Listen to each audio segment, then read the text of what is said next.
backdrop of the Green Mountains welcomes us to Smugglers Notch Resort and playoff season. Competitors are vying for additional points as all mountain trails lead to the Tour Championship. Today, we start the Disc Golf Pro Tour playoffs presented by Barbasol.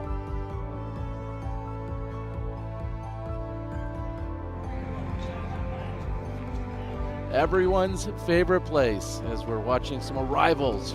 Valerie Mondahano, Rebecca Cox, Kat Murch, along with Ella Hansen, Taylor Chosick, Jessica Gerthy, and Carts on Carts, Erica, along with Holland, world champ Owen Scoggins, two-time world champ Katrina Allen, Jennifer Smiley, along with Dion Carey,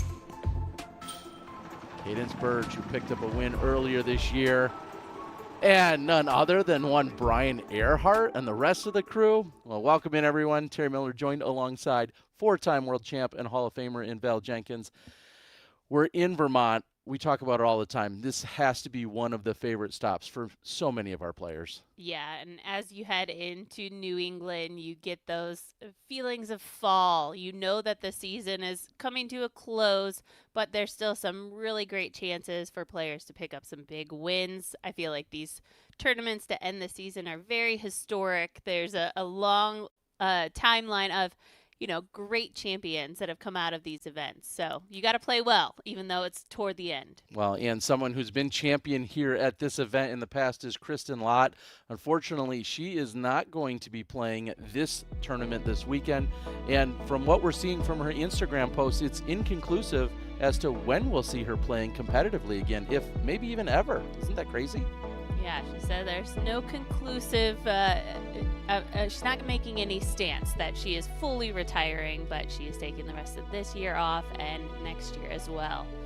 And we know injuries. She was having some anxiety during the World Championship, and she's choosing for herself. And you can't doubt anybody for doing something like that. No, us, along with the rest of the disc golf community, have certainly her in our thoughts and just thinking about what she needs to do for herself and her family. She's been so crucial to disc golf in everything that she's been doing, such a great ambassador and champion, and she's been so gracious not only with her time but with her words and everything that she's shared with us. And so of course we appreciate the way that she has shared this, and we wish her the best of luck. We know that she'll be in Estonia along with her daughter and husband Silver, and I'm sure whatever they're doing, disc golf adjacent or otherwise, it's going to be something that's going to be of next level, because that's the way Kristen has always operated, which is awesome. What that also means is an implication for one Jessica Gerthy, because she then would slide in to the playoffs and into the 18th spot because of Kristen not being present for our championship. So Jessica right now sits in 19th. However, like I said, she'd move into 18th when all becomes official. She even referenced it during our press conference just before the weekend got started, and here's what she had to say. You're currently 19th in Tour point standings, and 18 are solidified into the Tour Championship. Does that mean a lot to you, making it into the Tour Championship? Is that something that you're actively fighting for in the next two tournaments? Of course, yeah. I'm fighting for it till the very end. I'm never going to give up on this. I've always been the person on the bubble for going into the finale, so this is nothing new to me. I am super used to being in this position, and I'm ready to take it on here.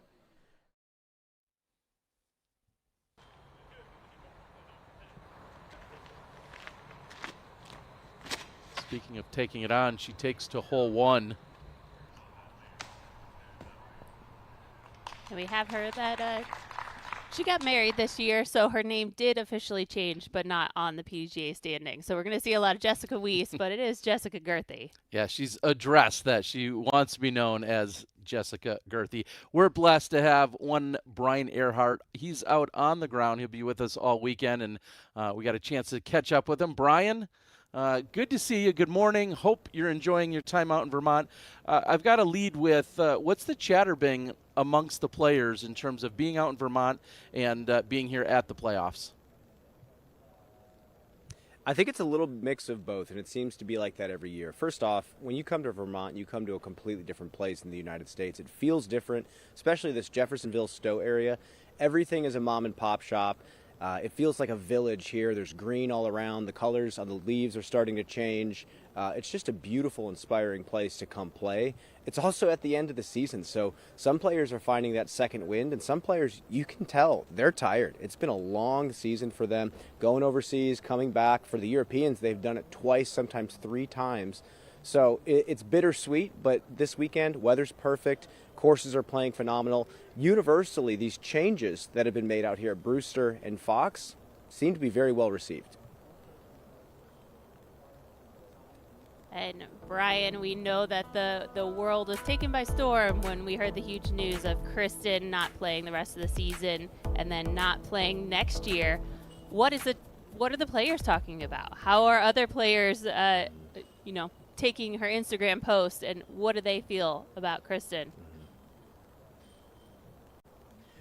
Well, I think if you talk to Kristen even just a little bit, you realize that she does what she says what she means, and she always does the job that she's supposed to do. And I think when she pulled the trigger on this, there wasn't a lot of time spent going back and forth. Should I stay? Should I go? Should I stay? Should I go? She pulled the trigger and she committed to it, and I think a lot of players are respecting that. I think it's very easy to stay out here on the road when you're wildly burnt out because you feel like you have to. And a player like Kristen Lott has probably the biggest draw to stay out here on tour. But because she pulled the trigger, she did what she did. I think a lot of people are taking her very seriously. I did that interview with her at the World Championships after round 1, and I saw something in her eye that said, I need to be done. And I spoke to her a little bit after that. I spoke to her in China, and you can kind of tell that it was time to just step away, let things kind of reset. And I have a feeling we're going to be seeing her at some point down the line, whether it's competing or being an incredible international ambassador for disc golf. So all of our hearts are going out to Kristen, but at the end of the day, we know that she's going to do something special. She already has for us. Yeah, she certainly has. Thank you very much for all the insights, Brian. I have a feeling you'll be shedding that layer by the end of the round, but have fun out there, and we'll catch up with you in a little while. Thanks, guys. See you out there. We saw the drive from Jessica Weese, and she's going to open with a birdie.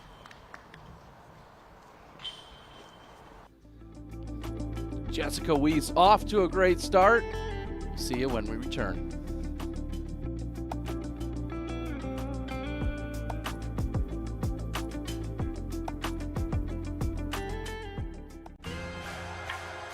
Legends built it. The next generation is elevating it. The most dominant team in disc golf history just got deeper. World champions, record breakers, the future of the game, united under one banner. This isn't just competition, it's a legacy in motion. This is the next chapter. Discraft, built for flight.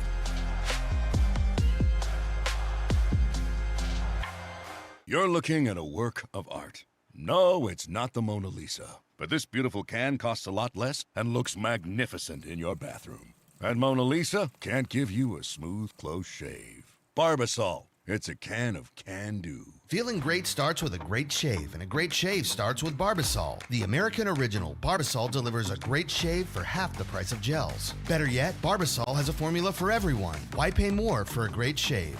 Barbasol. Discraft's biggest release of the season. Check out the GMC Commemorative Crystal Sparkle Zone SS.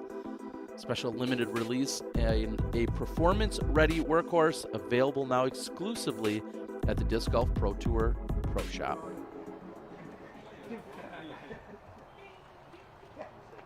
Beautiful Zone SS, the limited edition. Make sure you get yourself one of those. We got Aiden Trombley ready to throw out the first disc here for us.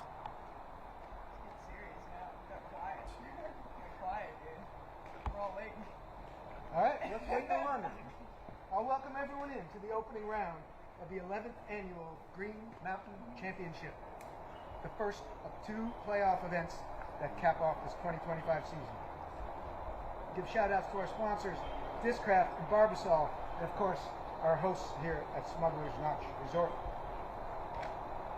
At this time, we're going to step in and introduce Aiden Trombley, the Director of Disc Golf Operations here at Smugglers Notch Resort to crush the ceremonial first throw of the 2025 DMC.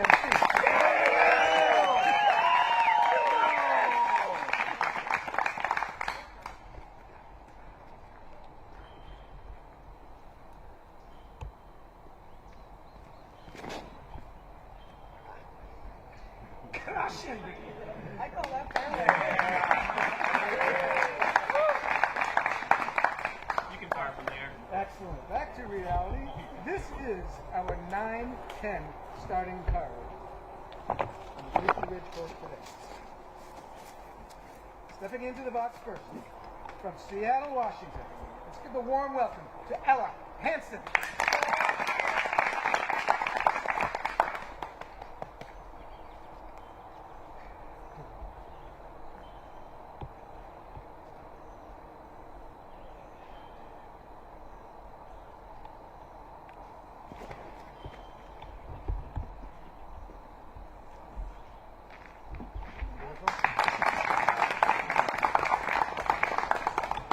Next on the tee from Huntsville, Alabama. Let's give a big hand for Cadence Birch.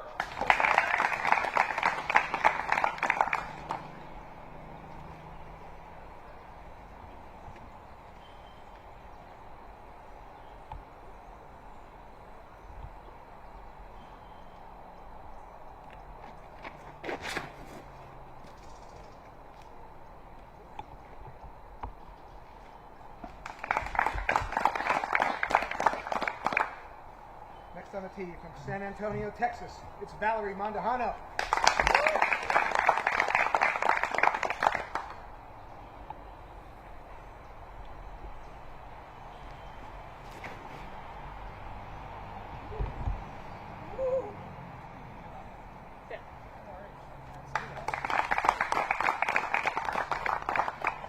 All right, stepping into the box from Rosebud, Arkansas.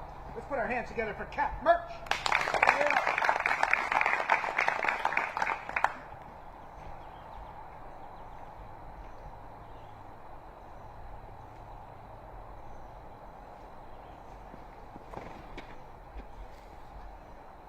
Going for shins.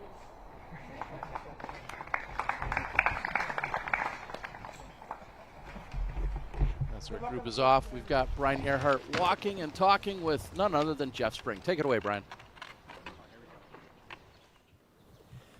Well, Jeff, I'm first going to have you step over this Barbasol sign before you trip. Jeff, yesterday we got to watch the players in match play. Got to see some of the new changes play out. What was some of the feedback you got, and how satisfied are you with those changes? Yeah, I'm thrilled about the changes on both courses, and I've heard only good things about some tweaks we've made here at Brewster, and excited for the Match Play Championship November 7th through 9th in Charlotte. We now know the players that are going to make it, so it's going to be a great event. Anything else that you're looking forward to seeing play out throughout the weekend? Maybe some feedback you're looking to get for anything else you guys have done out here?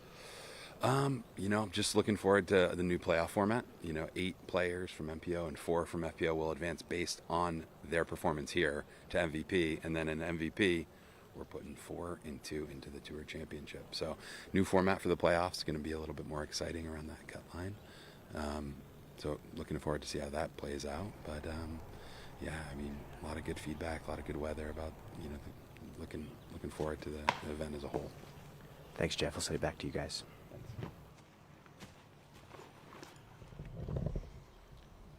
Struggles from Kat Murch. Are you putting that on fairway or no? I haven't seen anybody throwing their up shot from there. That was a tricky little shot over on that left. And you never want to start out with a bogey, especially a no OB bogey on hole 1.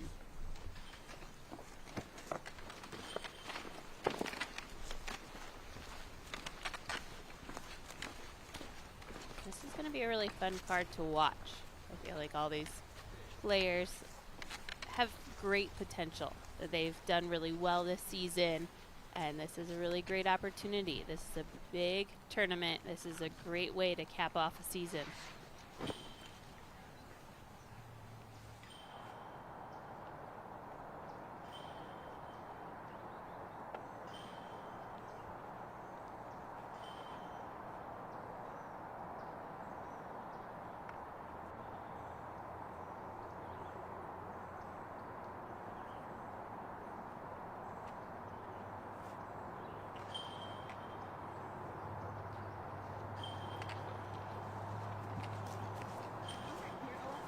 case anyone is wondering, our feature cards for this, along with next weekend, are all based on how the players are within our world standings.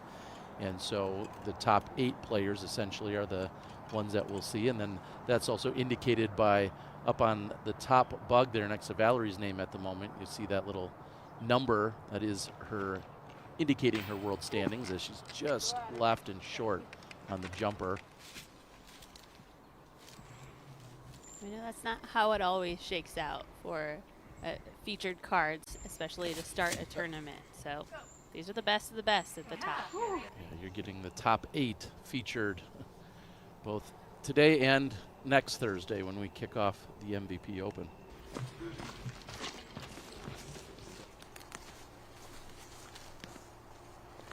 Oh, you got it. Thank you. Thanks.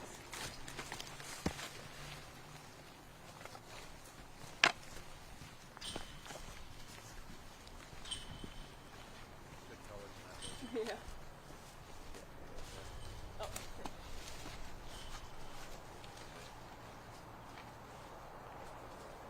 As you said about Murch and the left side of the fairway, this is not a common spot that we see many players getting to this far down on the right side of the fairway. So Hansen has some obstruction between her and the pin. Still able to give it a good bid. Ella's certainly going to have to clean up some of the putting that we saw yesterday. It didn't feel like she was quite on point, maybe a little tentative on a number of her putts. We'll see if today she can dial those in. Conversely, someone who always putts with plenty of authority is Cadence Burge. That's exactly what I was thinking. Cadence is a good role model for putting with confidence. After a shaky couple of throws, this still is enough to make Kat Murch think about it for a moment. And not by much, but in. I'm going to go ahead and say 0 additional confidence gained after playing hole 1 today. She's going to have to do a full reset by the time she gets to 2. We saw yesterday during the match play that Kat Murch ultimately defeated by Katrina Allen, as Katrina Allen will move into our match play championships in November.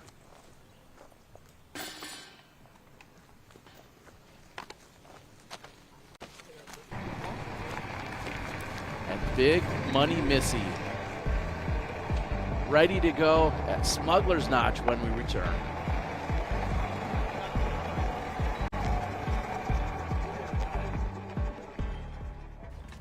Almost. Kind of getting better. You'll get it. You'll get it.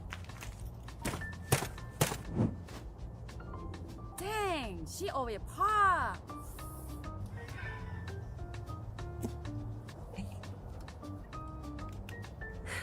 Why does he get the special spot? Because. Sit there. Easy, bazooka.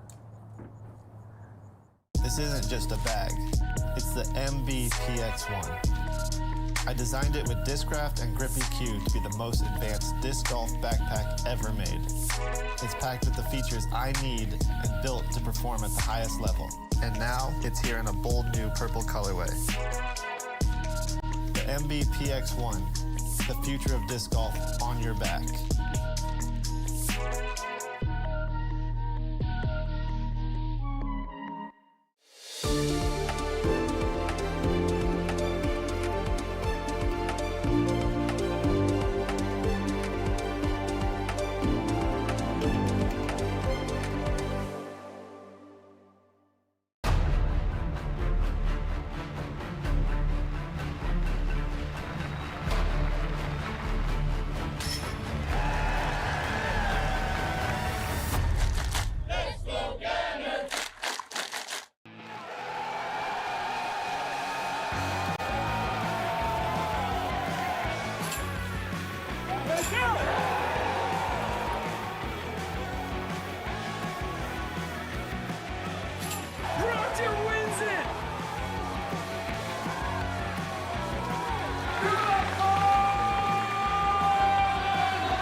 Watch more live disc golf by locking in your yearly Disc Golf Network subscription now at the lowest price of the year. You can scan the QR code and start your yearly subscription and catch the rest of the season action and most of next season.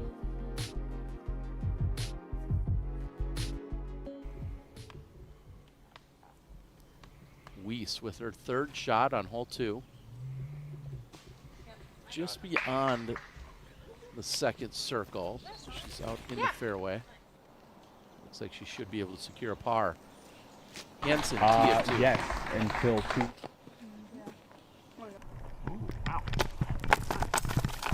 Great drive getting past our camera operator. Right up the center of the fairway. Burge hoping to follow that.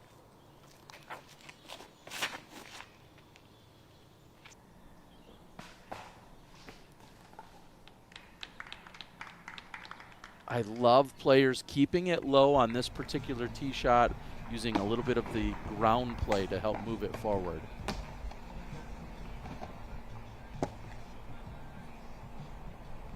Silva Saarinen getting ready to go, and we certainly know that Silva Saarinen is in the conversation of Player of the Year. But the best part about that conversation is there's a lot of people that we can discuss and talk about in terms of having great seasons this year. Val, I don't think there's a clear-cut winner right now.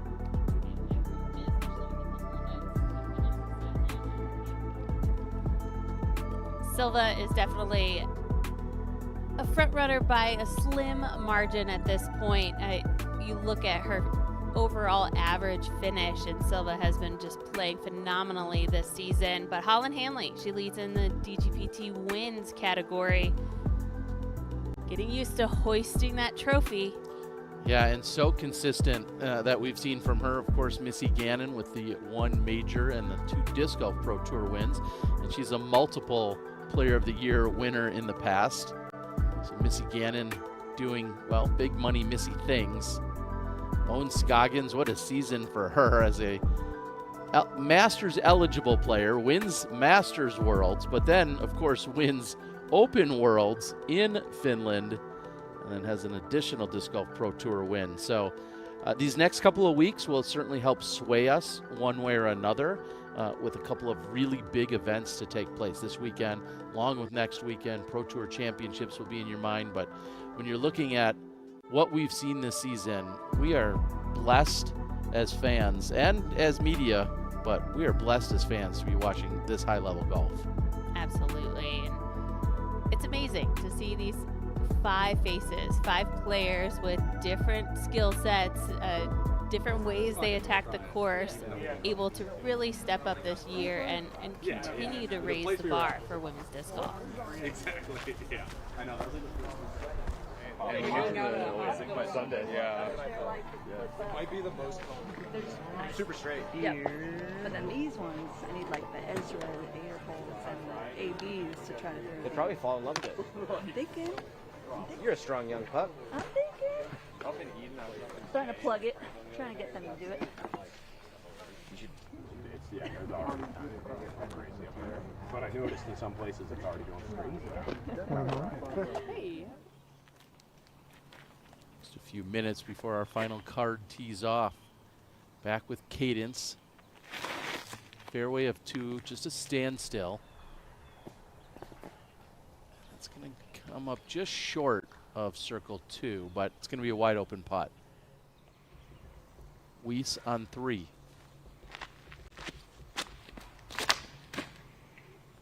Line shot, 285 feet. And Weese to within 20.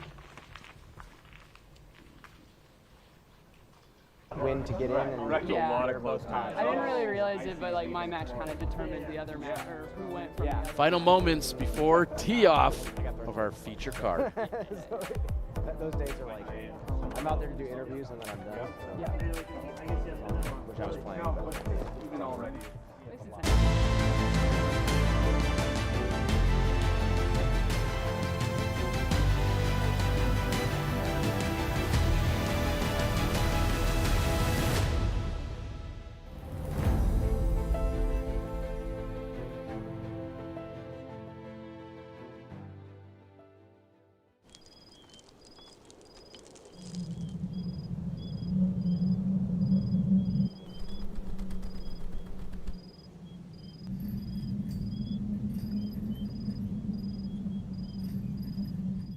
This season, Team Discraft is making a statement, and the message is loud and clear.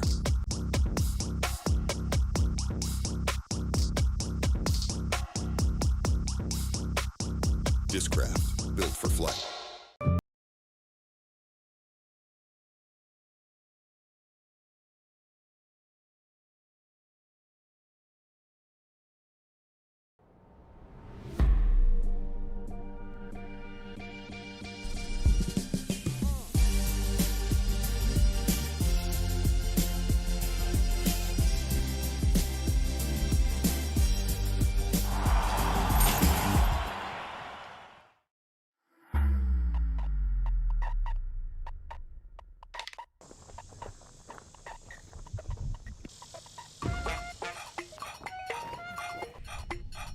Don't drown till I catch this wave.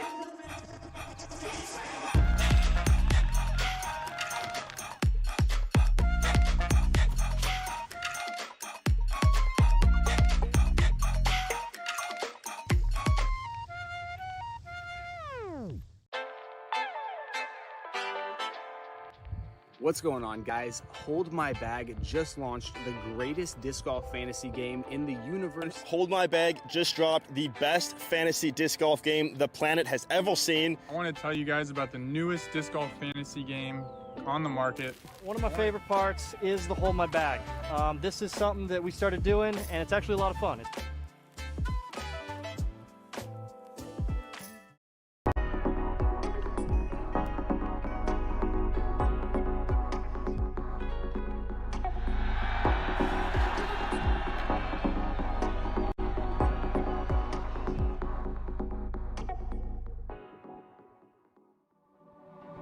The Green Mountain Championship is presented by Discraft, world leader in disc sports.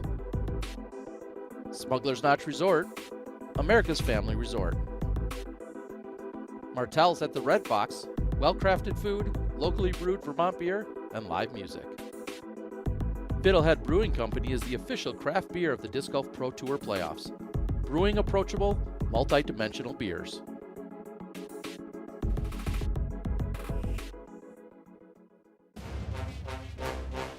Ella Hansen has eagled hole 18 4 times this tournament. What a way to win it. We're back! Come back! Come back! Champion Kristen!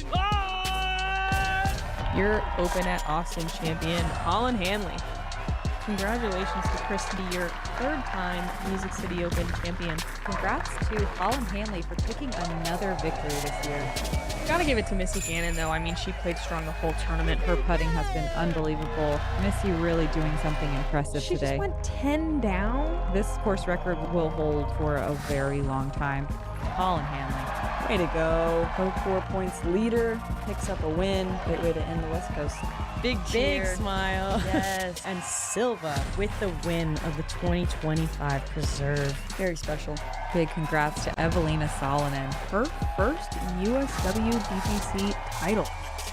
Cadence Burge, her first big DGPT victory. She really stayed in the fight the whole time. Silva really flipping the script here. Her first major victory. Ida from 80 feet.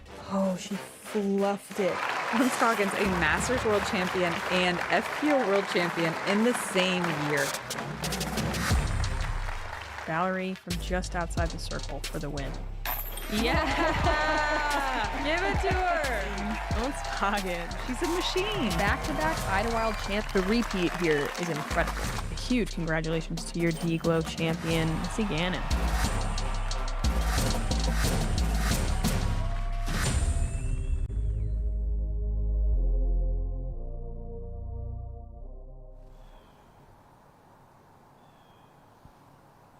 Great drive by Ella Hansen, puts her in the center of the fairway. The forehand approach is going to flirt with the right side OB, but it looks like it's going to be safe.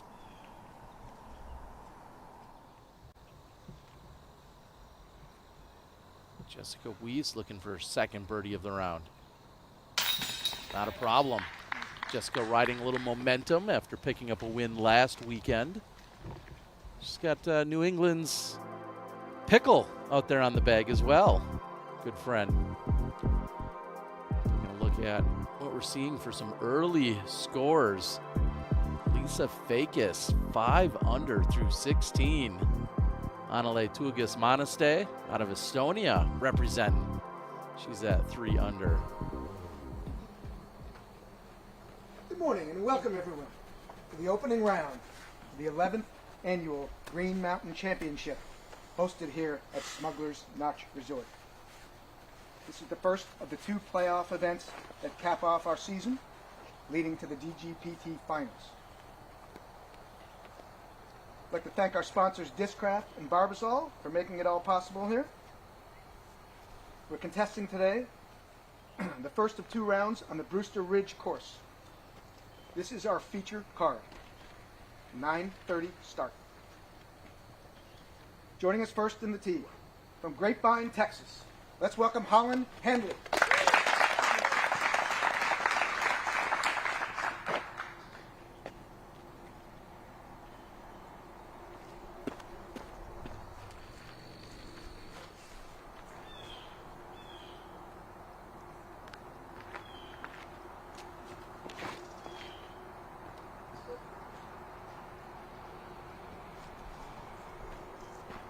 I'll split the difference.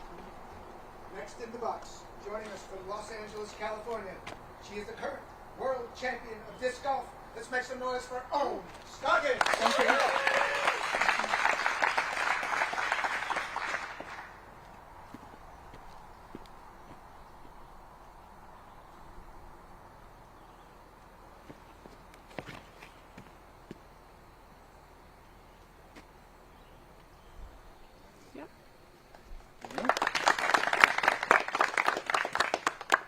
Next up from Beacon, New York, let's give a big hand to Missy Gannon.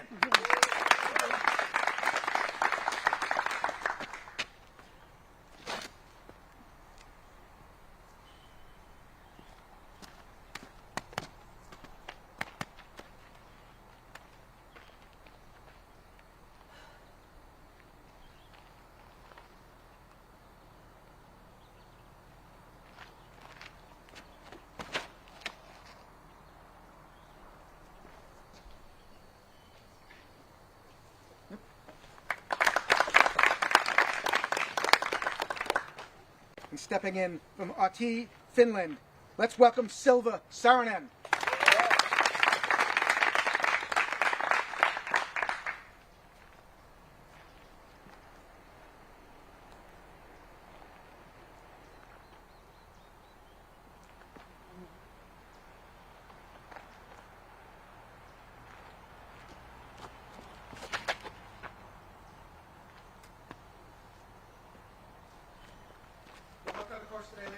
Thank you so much. Favorable redirect for Saarinen to kick her back out into the fairway after pulling it slightly right. Burge. A long look for birdie. Grab some metal.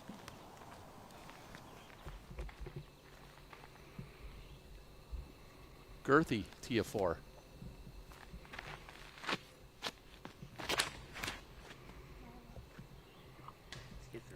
Too much on the inside and hopefully punched out far enough on the left. It's really jail if you don't get through those trees. Ella able to grab her meter in. And excuse me, it looks like she was in fact out of bounds. So she grabs the meter regardless, but she was out of bounds. I thought she had dried up just short of it. So that was for par.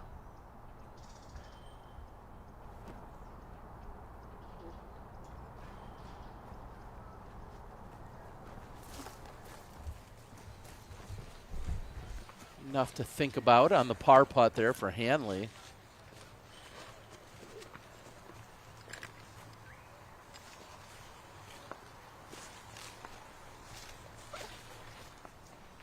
And seeing Silva tee off, there was that little graphic saying how she had lost to Kristen in the playoff last year at this event. And my heart broke again. It's been a year, but the emotion that Silva let out after kind of giving it to Kristen. She had flubbed the last few holes, allowed Kristen to catch up, pushed it to the playoff. I'm sure it still stings for Silva as well.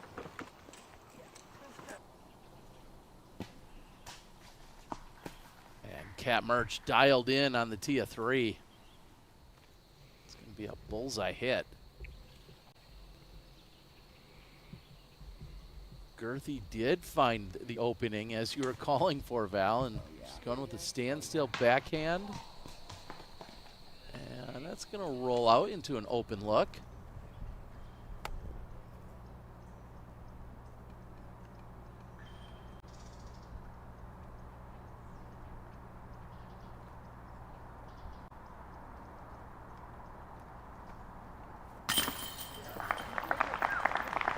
Opening birdie for Missy Gannon.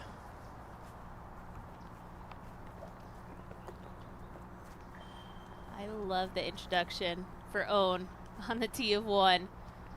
The world champion of disc golf. I mean, winning Masters and Open in the same year.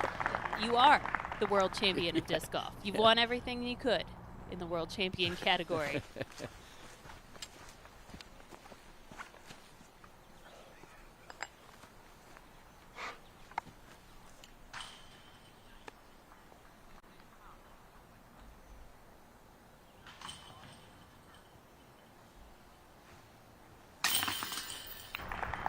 Hanley, just like we saw a few moments ago from the previous card, not exactly a confident putt, as you saw her kind of pause for a moment, just willing it in. And she's in for the par, but felt very similar to what we saw from Cat Merch.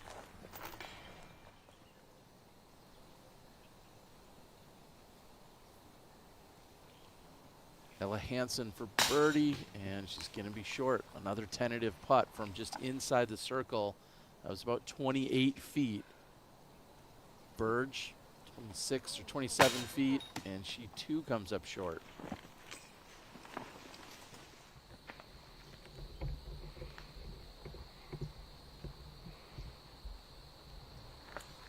Girthy, does she have another one? Yes, she does. On fire, Jessica Girthy. 3 of the first 4. We'll be right back.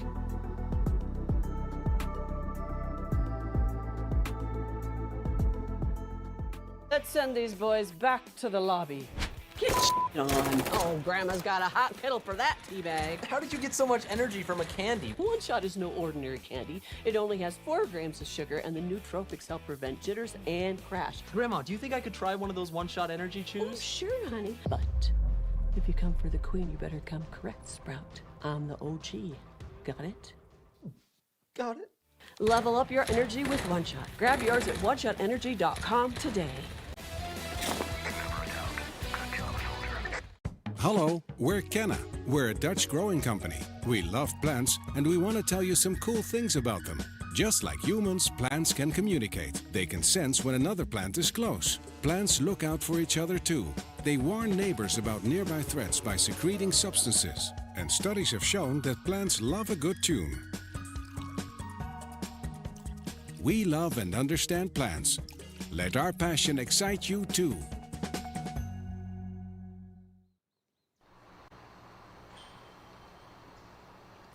Lisa Fakis, who's currently working on a 4-hole birdie streak, 5 of the last 6, trying to close out.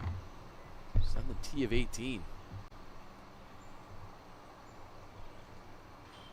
And this swing back, it gets caught up. So barring a throw in, she will likely finish with par, but great 6-under round going for Lisa. Scoggins, tee of 2. Skip was just perfect. Bouncer back to the fairway.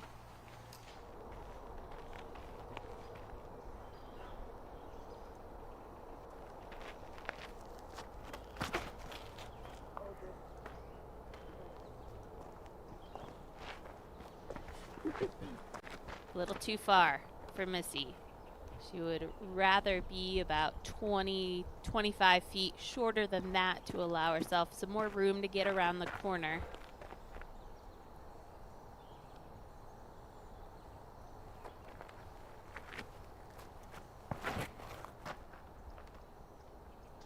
One is going big, but didn't get quite the turn, but the trees are helpful.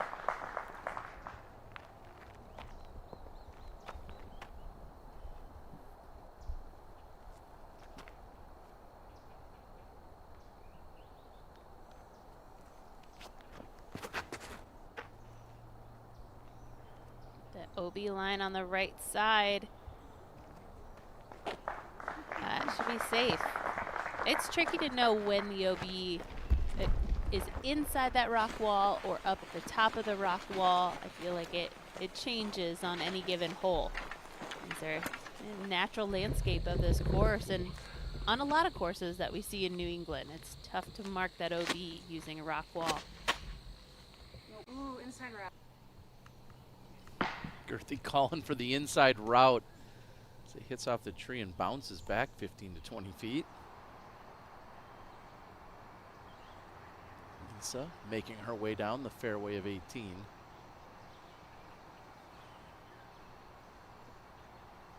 Just thinking about that 4-hole birdie streak coming into 18. She also had a run of 3 birdies in a row on holes 3 through 5. And almost still trying to find a way to birdie it by skipping it in. But she'll be just past the basket, and Lisa Fakis should have a short tap in, and that would be the clubhouse lead at 6 under. And I see she's made 3 circle 2 putts today.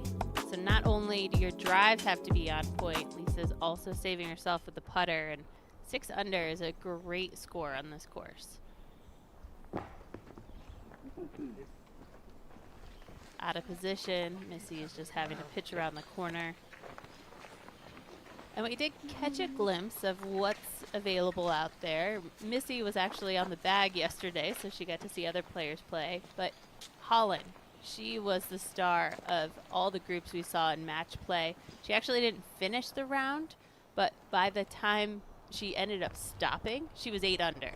And I think there was at least 4 holes or 5 holes left in the round that she didn't actually have to compete on. She had already won the match. Yeah, taking care of the match early.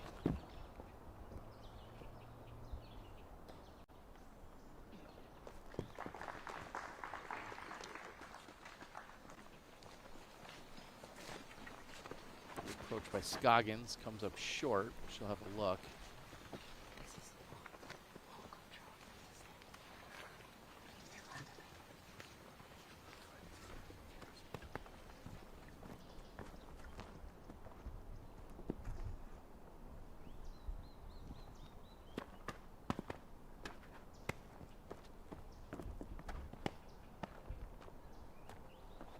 Missy has to get up and down from here to save par.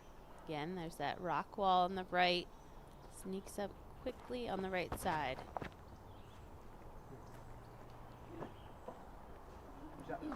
That wasn't far from going in.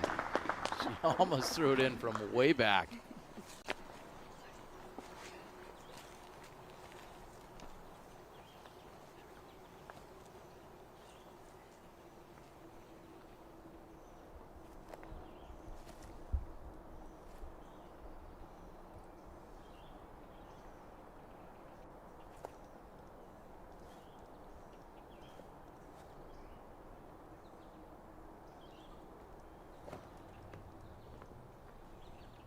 What?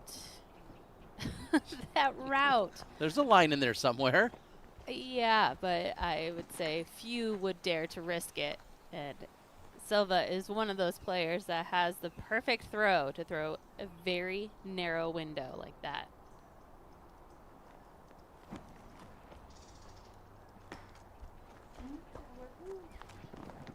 Well done. Really playing that skip perfectly, using all the space that the fairway offers.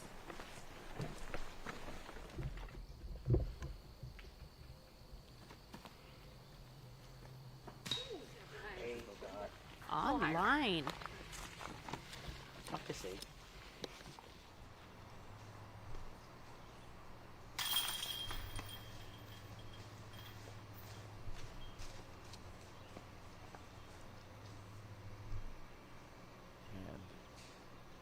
Lisa will tap in and currently up 5 spots as of right now. Excuse me, 6 spots. Even better. Now sitting in 15th after that solid round. Those will continue to update in real time, so we'll be able to watch. We know that top 18 are making it in, so as of this moment, Lisa making the right moves to try and find herself in the Tour Championship.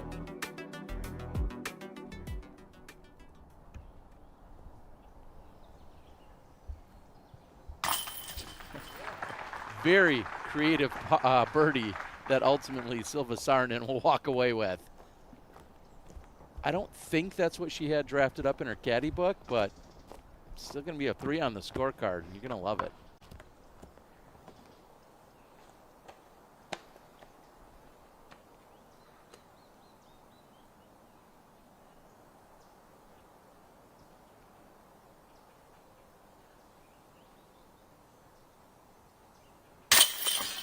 Another solid putt, this time for par for Gannon, but back-to-back solid putts to get her round started.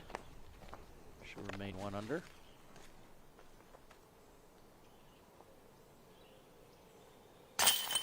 Light work for Scoggins.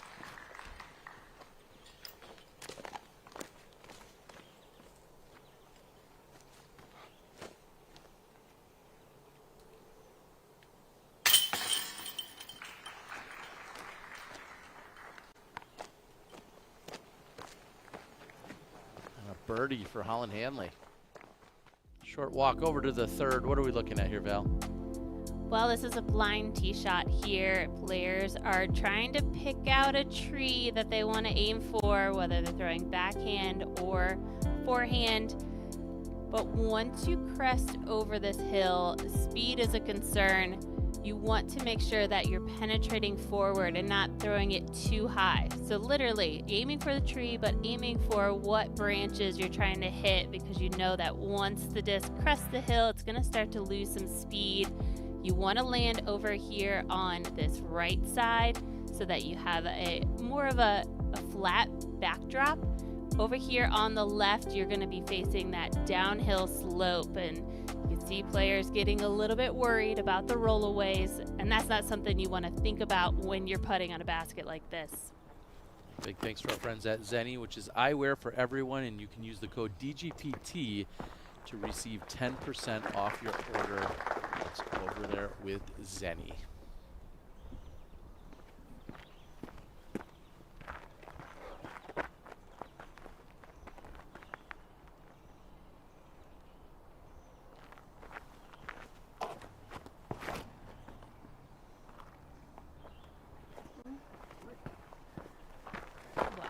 That was really nice from Holland.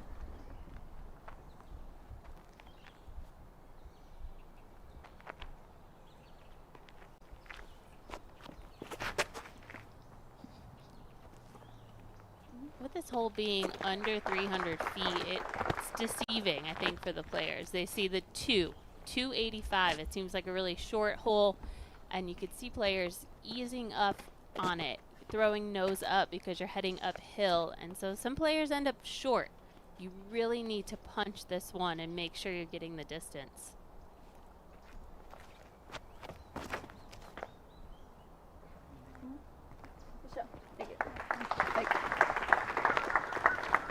That's on point. That's the putt you want, Terry. That's the putt I want, anyways.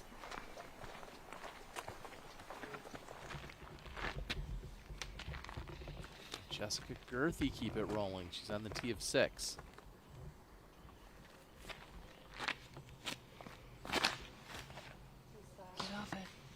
Pulled right. And it's not going to get around the bend. Of all the holes, I feel like this sets up as one of the easier holes that she's played so far. So interesting to see the mistake made there. I wouldn't say easy about any one of the holes on this course. Easier. I mean, that's relative to some of the other shots. That's all I'm saying. It's a righty backhand hyzer. I mean, yeah. Yeah. Okay. If it were wide open. Yes. Okay. Easy. Well, there's nothing easy about the approach. We can see that. That was quiet and clean. She punches out somehow, but that's going to be a pretty long putt outside the circle.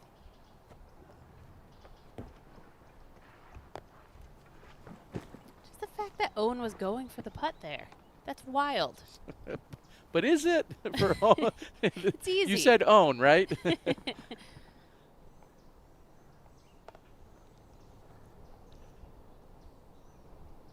Silva also a very aggressive putter. It feels like she has the mentality of, I can see the basket, I should be trying to put it in. Yep. And she's done just that. Sarnen from circle 2. Yeah, being such a great putter, there's almost no reaction. She's not surprised that that went in. And she spoke about it with Brian at the press conference, talking about one of the spots she practices from is that shallow circle 2, that 33 to 40-ish feet. And we see that it certainly pays off. Hanley, no problem.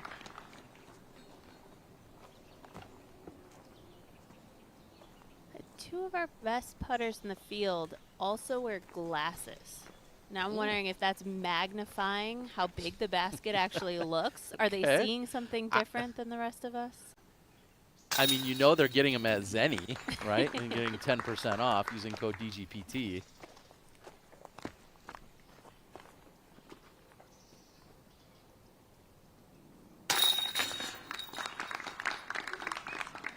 Sometimes I feel like I'm just blindfolded out there, so maybe that's my problem.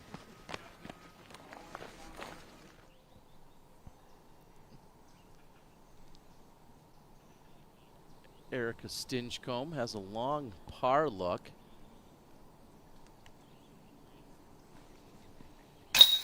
Putting everything into it. She's going to keep the par train rolling. What a putt. Going to roll it back, take another look. A little flex on it just to find right side and in. And speaking of the 2 hot geese, we're also featured on JomezPro today.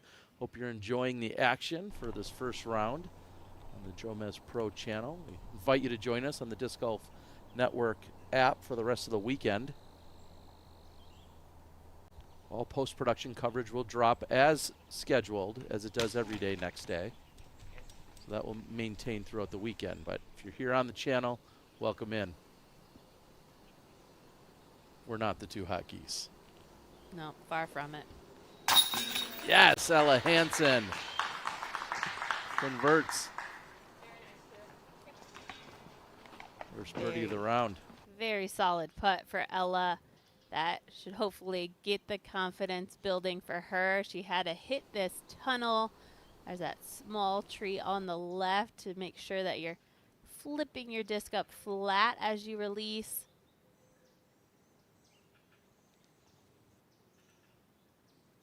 Ella throwing that driver a lot on this course.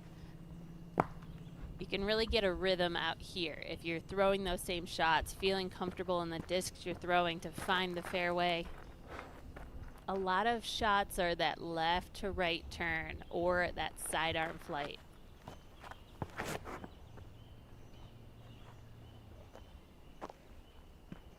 That is huge from Holland Hanley. Look out.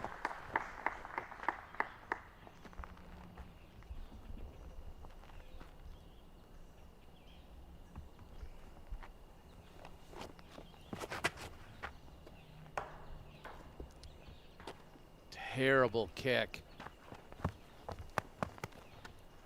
Could be worse. There is no OB on hole 4, thankfully.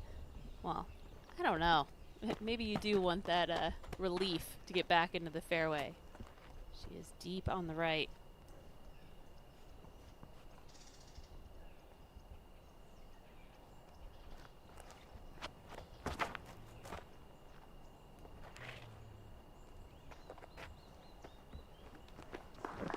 Kick back out into the fairway for Missy Gannon.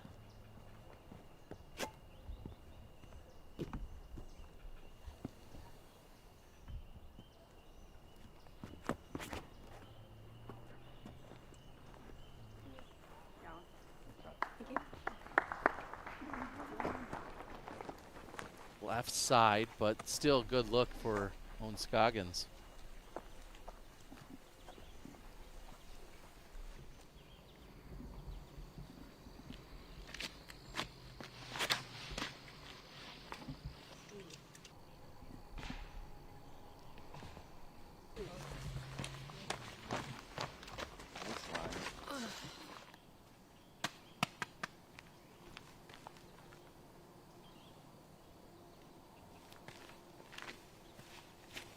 Hansen, tee of 6. We're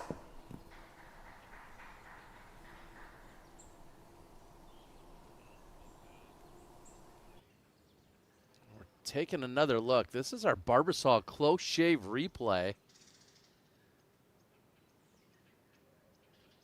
As it's coming in, it looks like it's going to go way long, but instead, off the tree, checking up. Gotta thank our friends at Barbasol. Close Shave America, Close Shave Barbasol.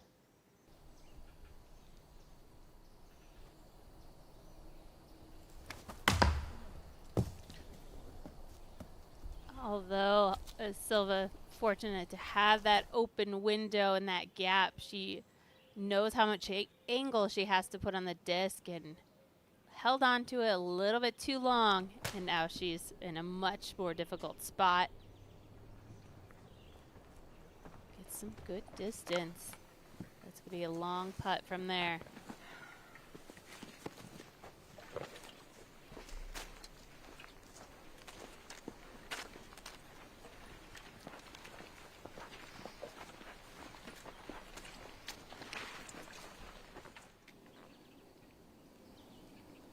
Cadence Burge, tee of 6, 345 feet. Pushing against the back tree line. Can she skip around everything? Gets past most of it. She'll have a downhill look.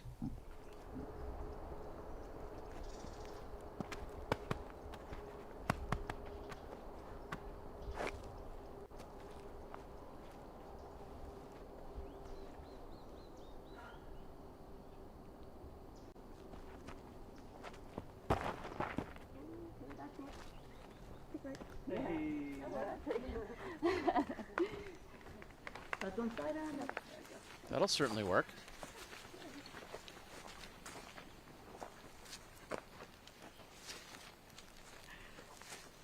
Most players with a good drive, you have to deal with that turnover, kind of flexing back to the basket. I'm interested to see how far Holland made it up there and whether she's just going to have that simple hyzer.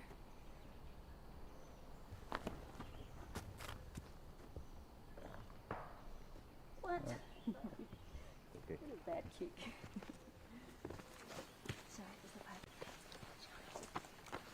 It's already up there.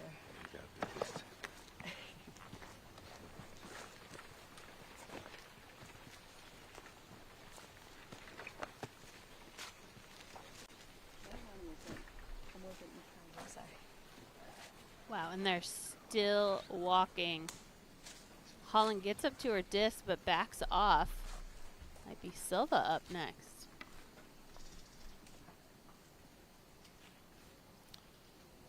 Yeah, you're exactly right. That Silva now throwing her 4th before Holland's even thrown her 2nd.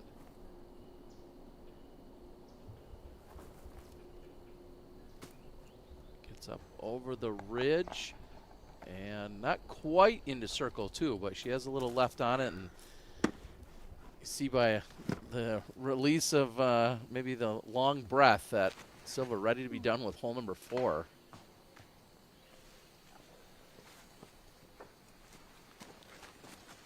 And after such a big drive, to be anywhere except for bullseye feels disappointing for Holland Hanley. I mean, I don't know if we've ever seen a drive that far up this fairway, ever. Yeah, that was enormous.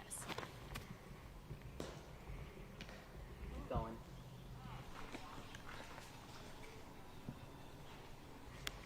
Those roots weren't there. Yeah, we weren't in Vermont, those roots. If the roots weren't there, the trees wouldn't be there, and then we wouldn't be having any fun out here.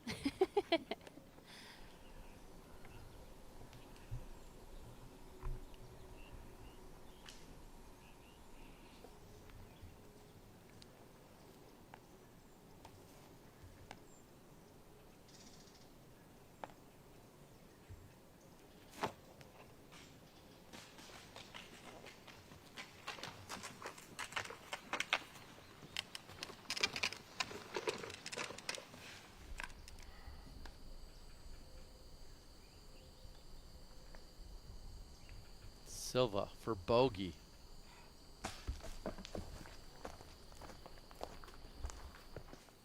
Complete air ball on that right side. I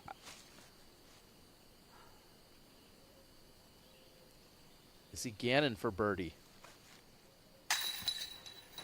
High left chain, not quite online. I am still almost speechless to see Silva airball from that distance with no obstruction.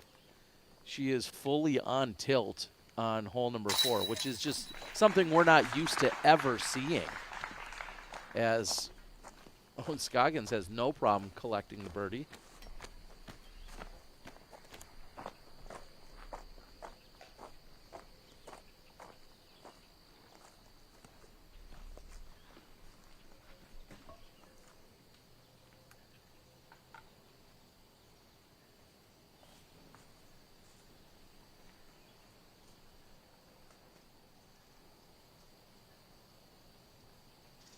Slight slope behind the basket, so any miss can really add some distance. Another miss. That is a very, very rare sight. We're already saying we don't see her miss putts most often when she steps up to the putt, but 2 in a row. And still some distance on the comebacker. Hanley for birdie.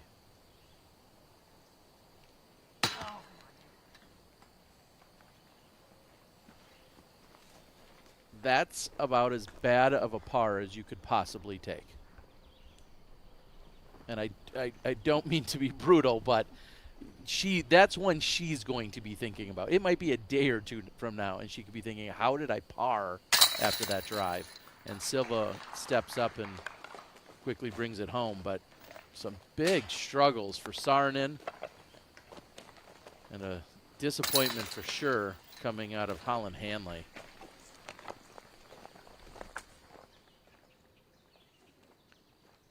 And I just can't help but think of, what goes on in a player's mind and how many thoughts are running through Silva's mind as she's walking to the next tee pad. The drive, it wasn't as horrible as we thought it was. She messed up the upshot. And then on the putting green, she's always so mentally strong. 4 holes in, and the mental game is coming up strong. We'll see how she can handle.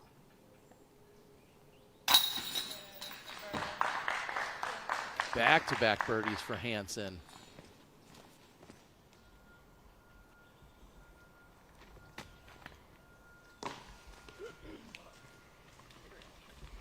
And it will sit down eventually, but that will be a par on the 7th for Jessica.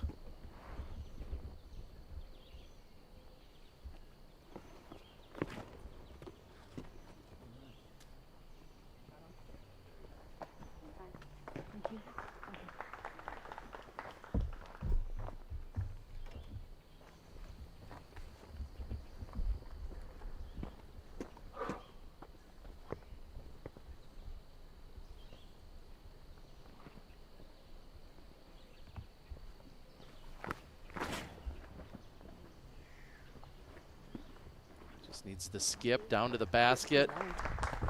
And she's going to be deep putting back at the basket. But it's going to be circle's edge or so. Yep. As you just saw it briefly there.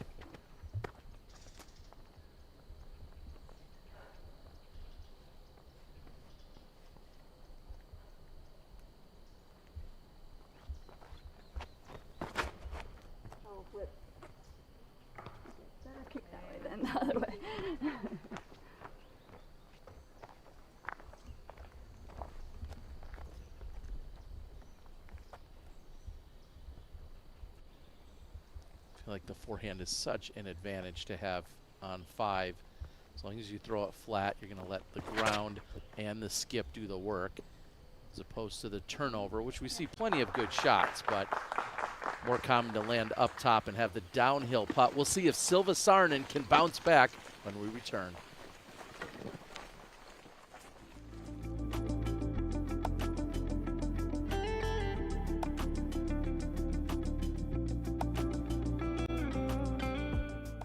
Does it concern you how much Infinite Discs uses your likeness in their marketing? No, not at all. First off, the Alpaca is an amazing putter. Right. And Alpacas don't miss. Shout out my guy Proctor. And Infinite Discs is a great company. They have like 100,000 discs in stock, so their selection and prices are incredible. So I'm not concerned about being associated with them. I'll tell you what does concern me though. What? The rise of AI. Oh yeah, that's scary stuff. AI is everywhere and also like so hard to that it was real. I was not.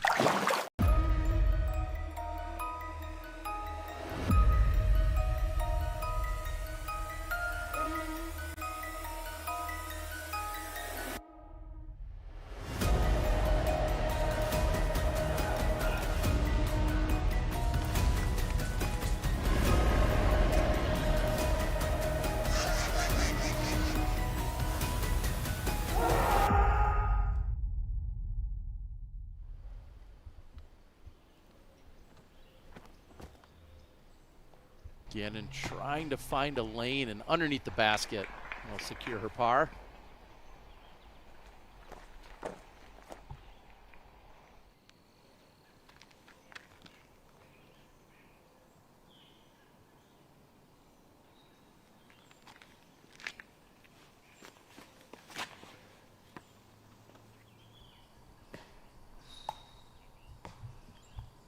Skip and roll.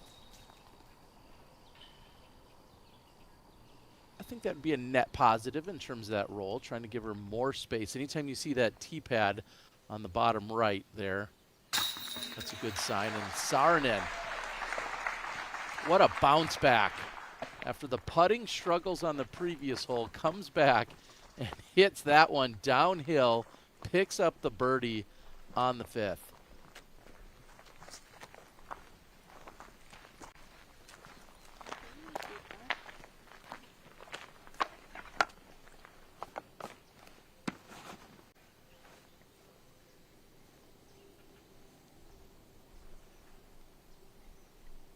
Hanley coming back, but the putter is just left.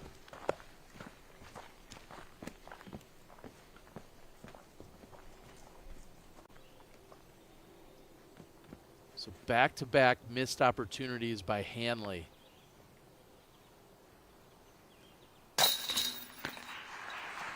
Meanwhile, Scoggins, not a problem for the birdie.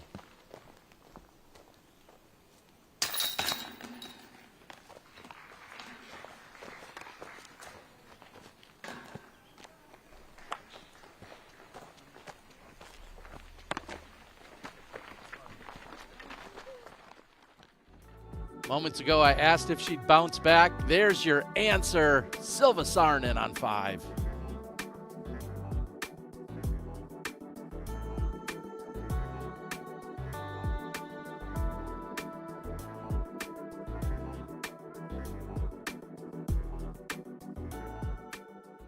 Do you want a fantastic Vermont adventure that's close to home? Smugglers Notch RV Village is the perfect getaway, surrounded by outdoor opportunities and beautiful views in the heart of Vermont. Make unforgettable summer memories. Smugglers Notch RV Village is pet and family friendly. Get the most out of your RV this summer at Smugglers Notch RV Village. Book your stay at Smugglers Notch RV Village, Vermont's newest RV campground. Visit smugglersnotchrvvillage.com or call us today.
Made from the earth, Rhino harnesses the power of plants and the sun to create topical performance products that are good for us and our earth.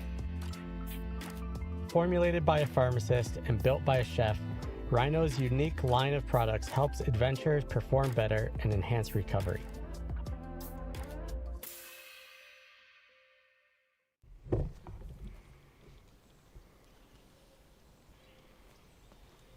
Second shot for Jessica on the 8th. She should like that.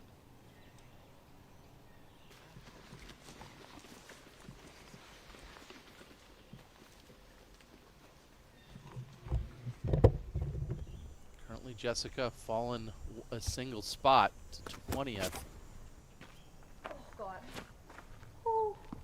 This is a low release for Own. Oh, and she was really hoping for the skip, but she connects with one of those final trees.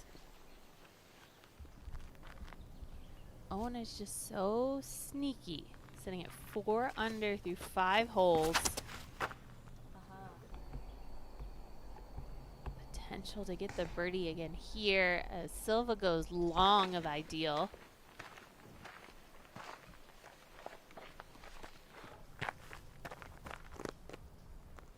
You need the angle, you need the perfect height, and you need to ride the elevation for this tee shot as they head downhill. That is just great for Holland. You do not throw it better than that.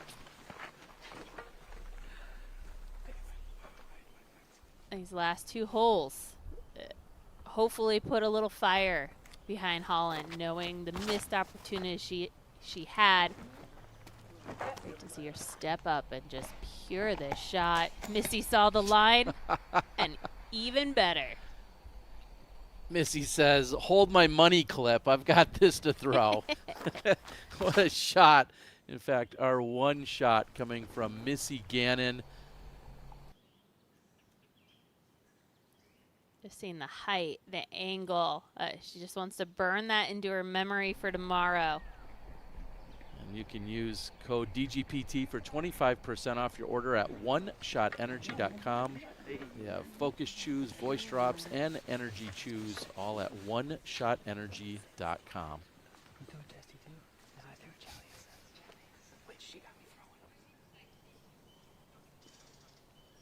Cat Merch for par on the 7th. This is the middle of circle 2, or maybe even deep end of circle 2. And she gets it. Cat Merch saves the par on the 7th. With the fadeaway. This is a huge reach. She has to throw it so high in the air. She's got to work with that hyzer angle to get back to the basket. That was huge. And just enough energy to get to the pin.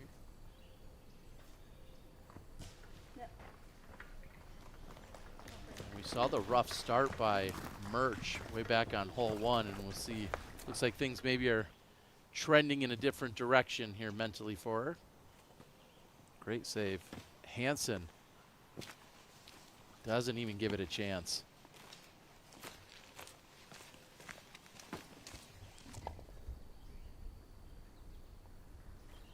Scoggins pick up another one.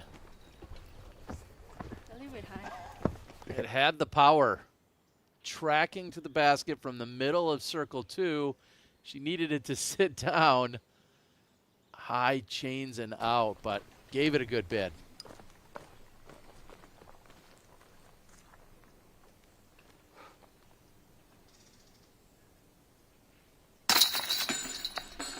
After back-to-back missed birdie attempts on the previous 2 holes, Holland with the park job will collect the birdie on the 6th.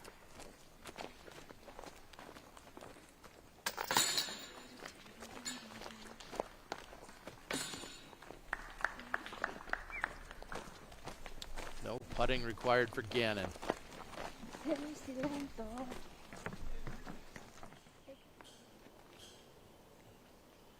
Back to 7 with Burge. Nice.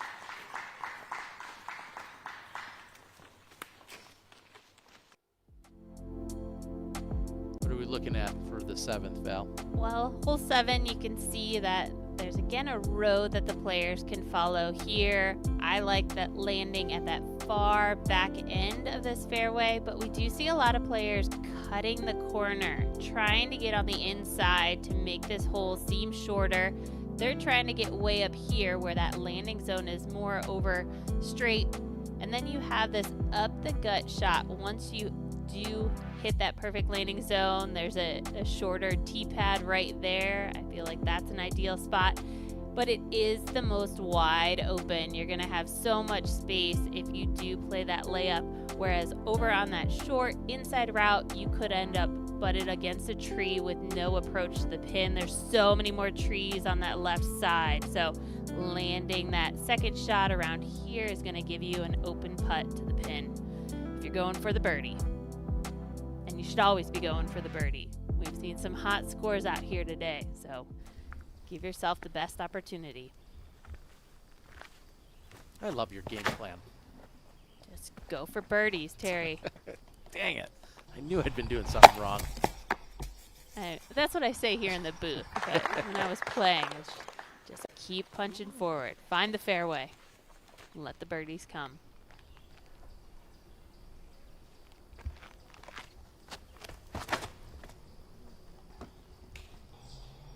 So Holland is going for that fairway path. Missy follows. I think Missy's going to be in a better position. It's much shorter than where Holland landed, and I think she's going to be lined up perfectly.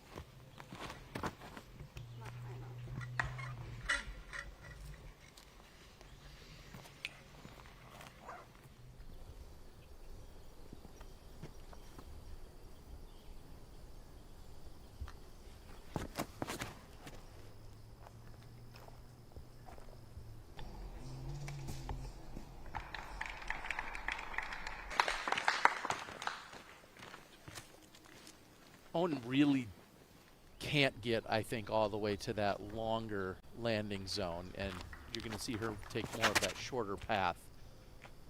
And especially with how much angle Owen likes to use on the flight of her disc. It's tough for Owen to throw the straight shot like Silva can do right there at the base of that short tee pad. So all 4 players really with some great tee shots. We'll see how they're able to work with the angle and the trees that might be in their way.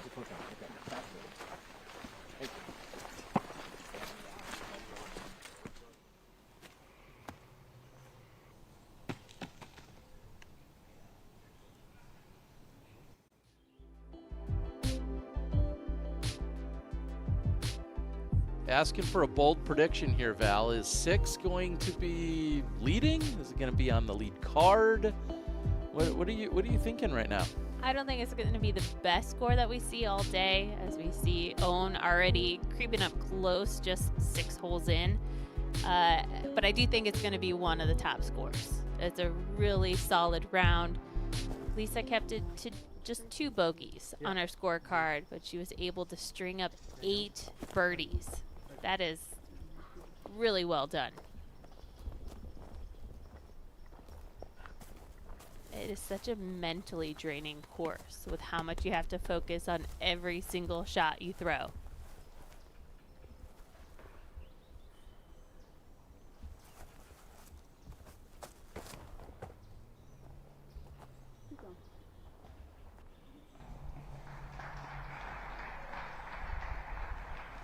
Somewhat inside, but looks like she'll still have a pretty good look for the birdie.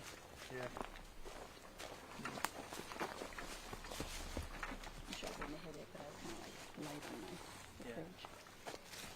I think we've got Brian Earhart out on the ground. Brian, I know you just caught back up with our card. What are you seeing so far here in the early goings? Well, I'm seeing some pretty solid golf from a lot of these players. Owen's got a tight gap here. She's maybe 275 uphill. 4-foot gap. Hits the initial gap, can't quite get it. Pretty open up and down for par.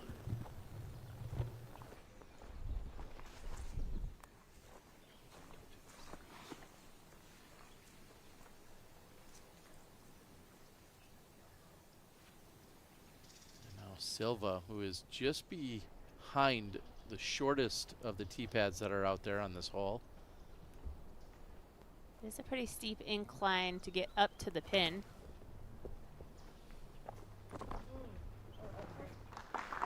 That is very well done. Although she's on the left of the pin, she has very few trees in the way. So if you are on the left, just keep it close and you should be good for the birdie.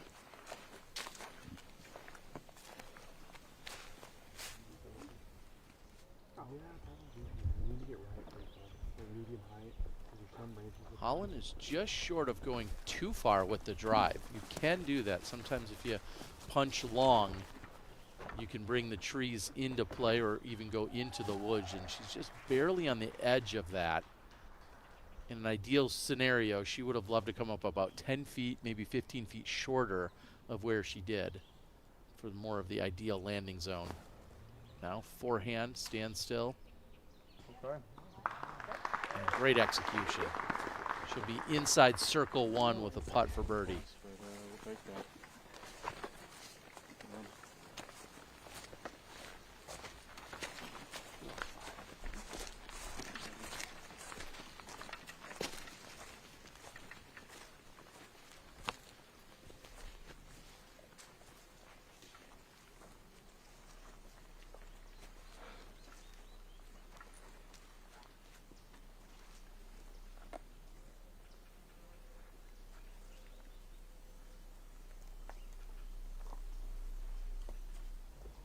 Holland waits on the right side of fairway as Owen.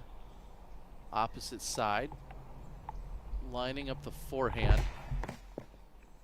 That'll work. You just see how many trees she has to fight through on that left side. Finding a window, trying to get it close.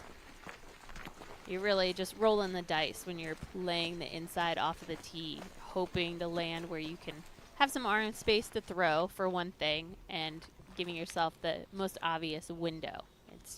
It's just tough.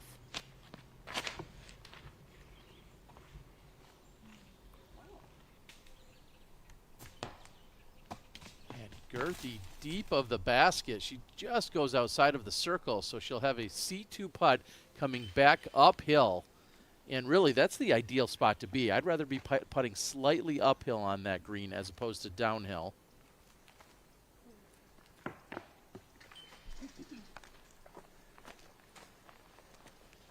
Gannon not able to connect from circle two. Silva at that 34-foot range. Not as close as I thought she was. I thought she was right at the base of those rocks. See if she's got the putter refocused and just inches short.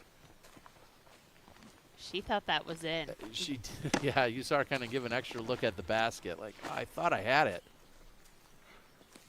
So just low for Silva.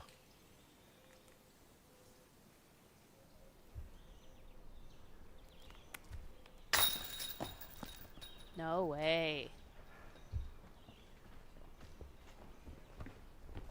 Hanley in disbelief.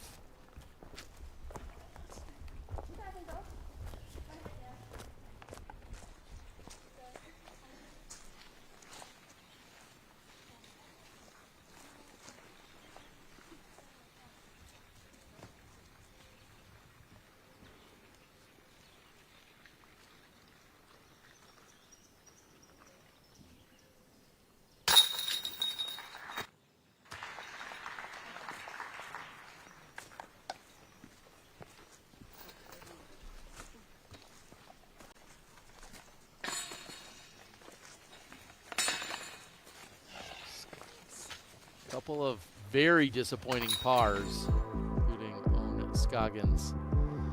We were just talking about it. 6 under, the hot score. 7 under was the hottest score we saw last year, but right now in the clubhouse with our own Brian Earhart is Lisa Fakis. Let's hear from them now.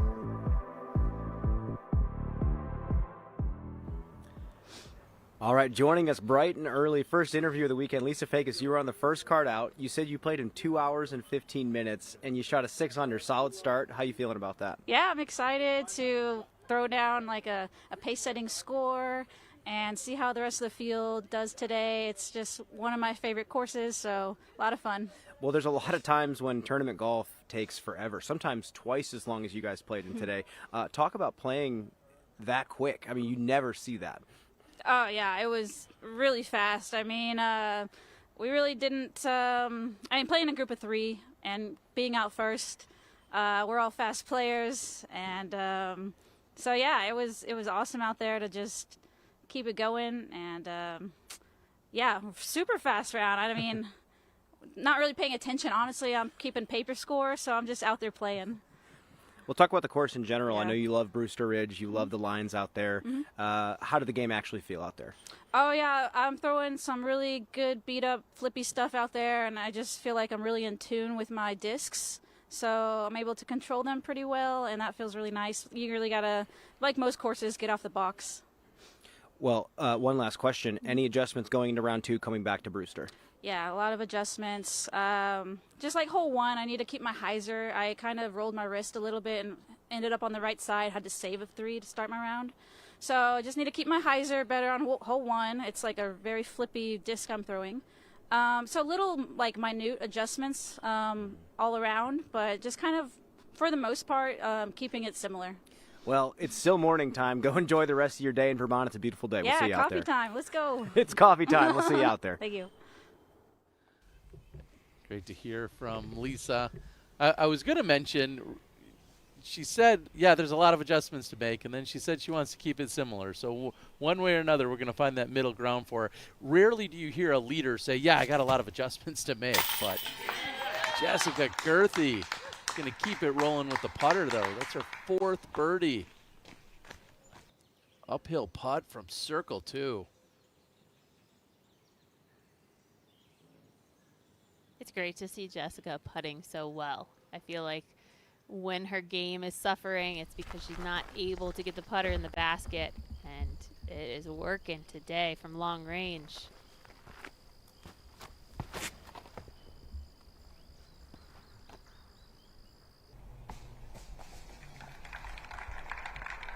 That is another huge drive off the tee for Holland Hanley. She's way down the fairway.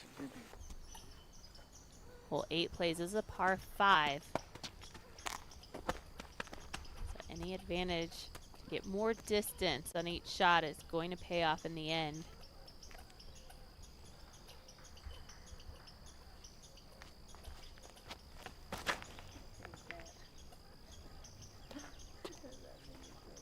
Yep.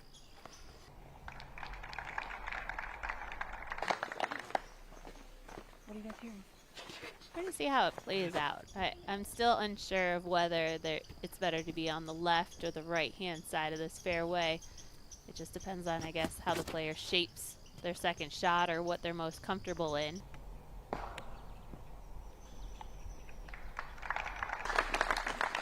I feel like with this group, we're going to see a full range of angles and approaches here.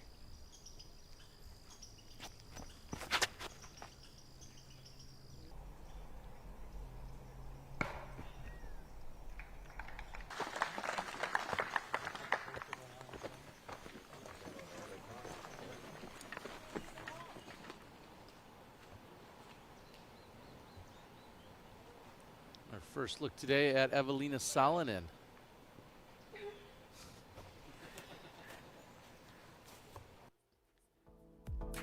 Evelina, I was looking at the scorecard moments ago. I'm glad we're seeing it. A 4 under effort, bogey free thus far. 100% C1X putting. And with the potential that Lisa showed us earlier today, there are another 4, 5 birdies left in those back 5 holes. So Lisa sitting at 6, Evelina currently at 4. I think she could really pick things up down the stretch. And Alexis Mandajano matches the score at 4 under of what we just saw from Evelina. Also bogey free.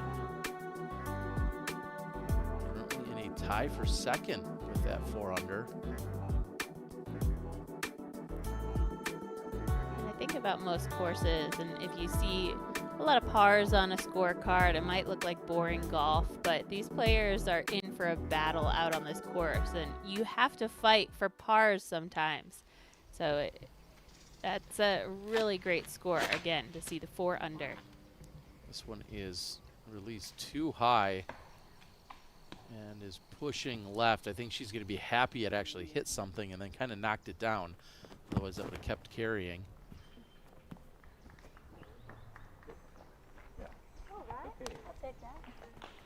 Right up the middle for Scoggins with her second shot on 8.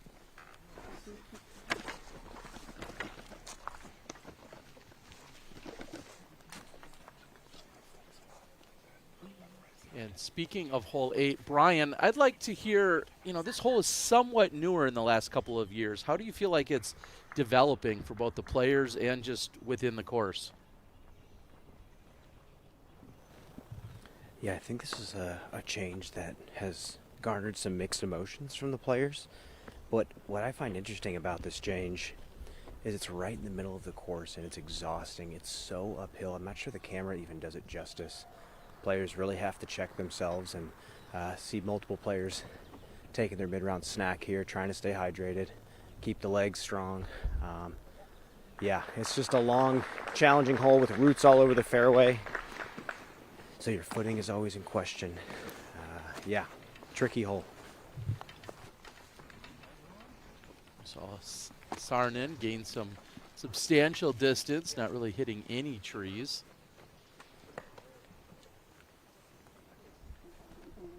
Yep. You love the positioning here for Missy Gannon for throwing her second. Yep, this confirms that this left side is pretty great. Maybe another foot or two to the right would be perfect. Yeah,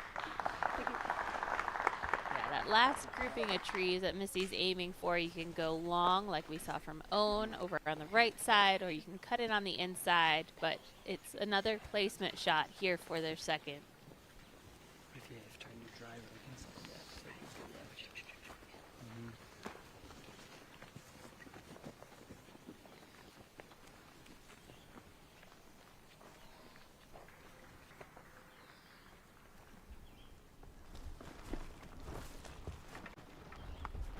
Ryan, what's Holland lining up here? This is just a positioning shot. She's got a slow approach disc. She's just going to try to chip a hyzer up the fairway, give herself some sort of open angle. And instantly a whoa. Disc coming out of the hand. It's still out in the fairway, but she has a long way to go up to the pin. Basically had the one tree to beat. Well, she was framed up. I realized that. She had to hit the initial gap, but she shouldn't be hitting that one tree that was out there in the middle of the fairway.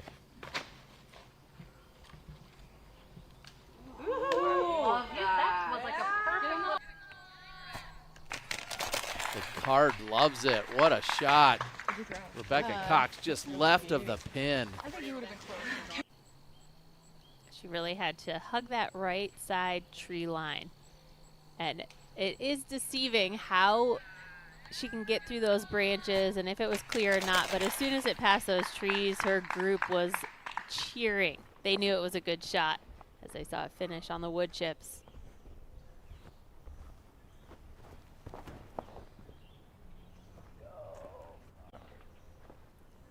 That is inside, but remains tree free. From there, she should be able to get up and down and get the par.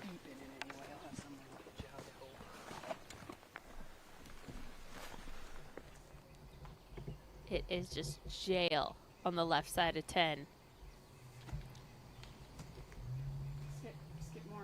And that grass is so thick. This is not a time to play it short and rely on a skip up. So Jessica's going to have another long putt here. Put the putter to the test. So far it's looked pretty good as she sits 3 under and a tie for 5th Lots of 4-unders. Scoggins, Alexis Mundahano, along with Evelina Salonen. Catch back up with Alexis. Throwing on the tee of 13. Beautiful turnover. Nice flex back out. She's going to like that.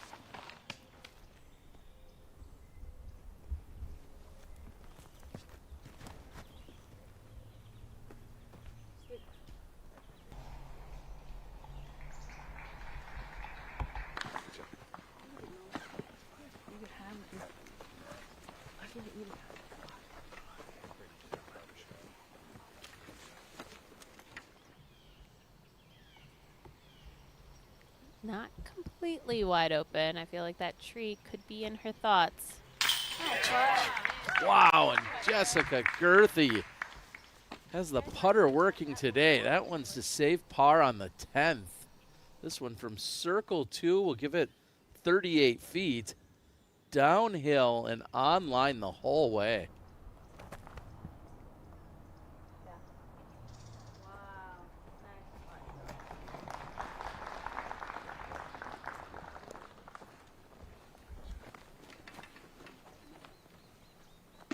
Sarnen will be content with that.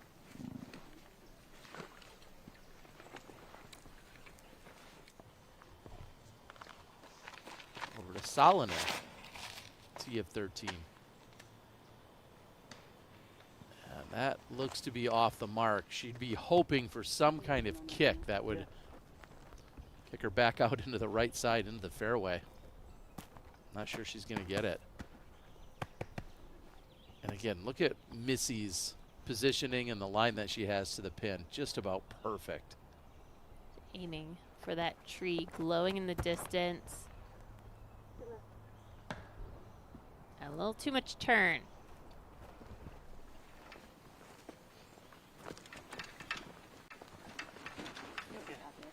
Right. I feel like it's missed opportunities like that that keep you coming back. Missy worked so hard to get to that perfect spot there in 2 and not able to execute that 3rd. That's the challenge. Even these veteran players, after playing all these years, there's more out there. I know I could hit that shot. A course like this, every inch or every angle, it really makes all the difference.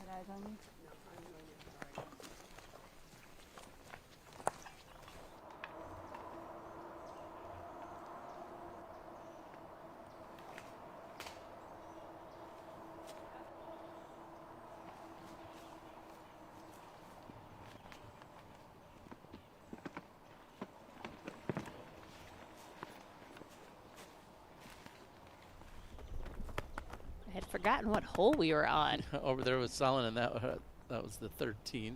Back with Missy on 8.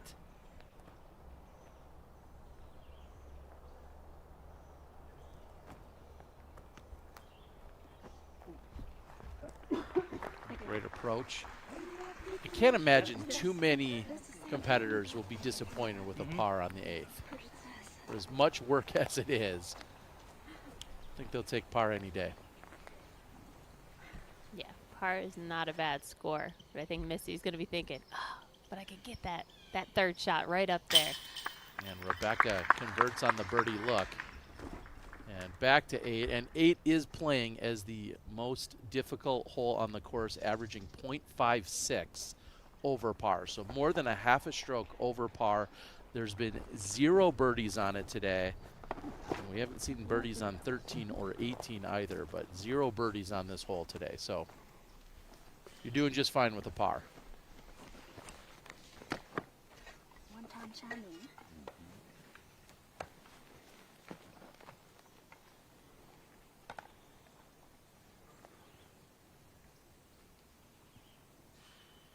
Scoggins for the first par of the day.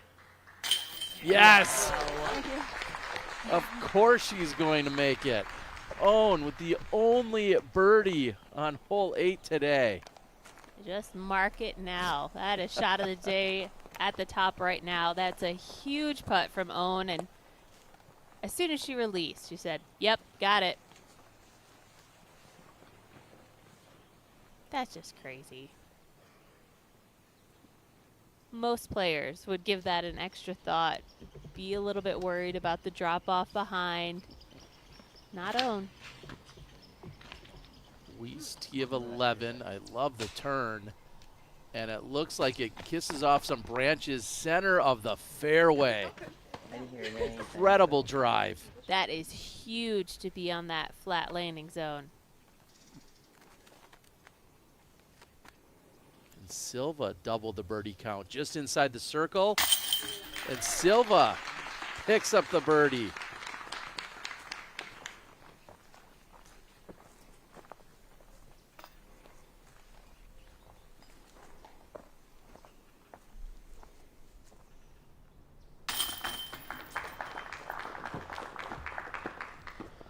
I mean, I just discussed how we haven't seen any birdies on this hole all day, and now 2 of them on the card. They play at 2 under. These are your top 4 players of the Disc Golf Pro Tour in the 2025 season. And world champ Owen Scoggin making putts.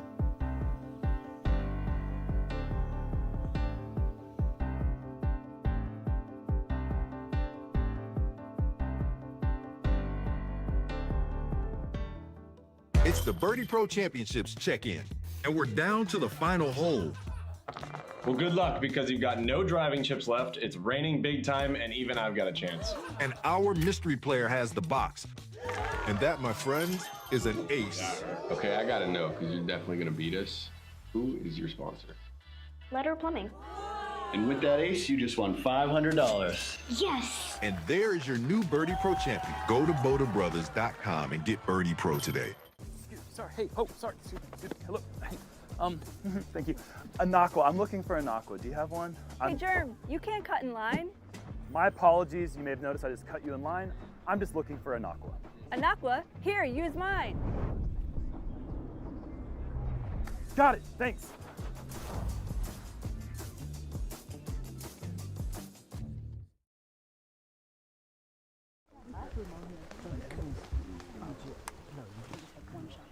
Yeah.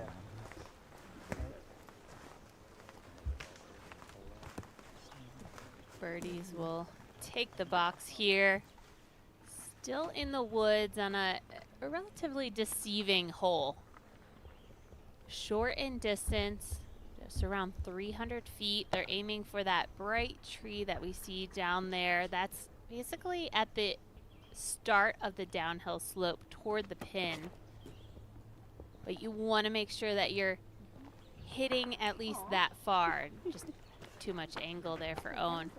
Hitting around that top of the hill and allowing it to scoot forward to finish the spin of the disc. That's going to get you in putting range. Anything too far, you're down the hill with a big putt coming back. Well done, yeah. Sarnen to just about circle's edge.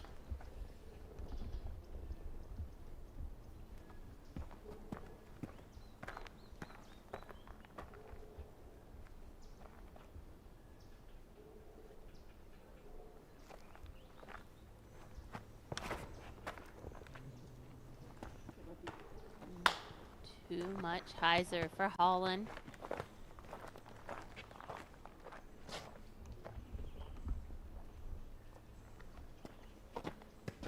And I think players just think about the slope too much.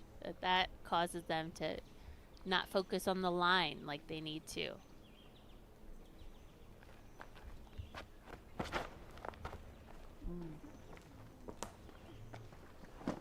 Yeah. Oh yeah. It was a great line. It landed in a good spot to start, but she got the extra skip forward. She's going to have a short putt for birdie.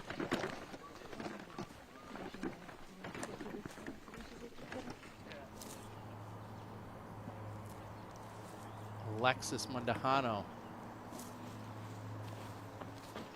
had the long birdie look. Should result in a par.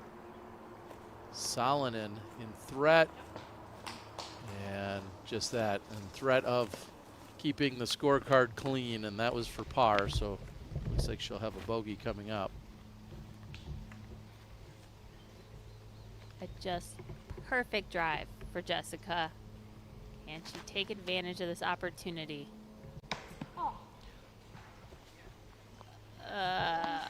That's painful. Mulligan. Yeah, you said it. Just one of the best drives we've ever seen of any of our FPO competitors, and now she's going to be looking to get up and down and only walk away with par. There you go. And Hanley wants this to sit down. There's the slope coming into play, and it won't. It keeps rolling.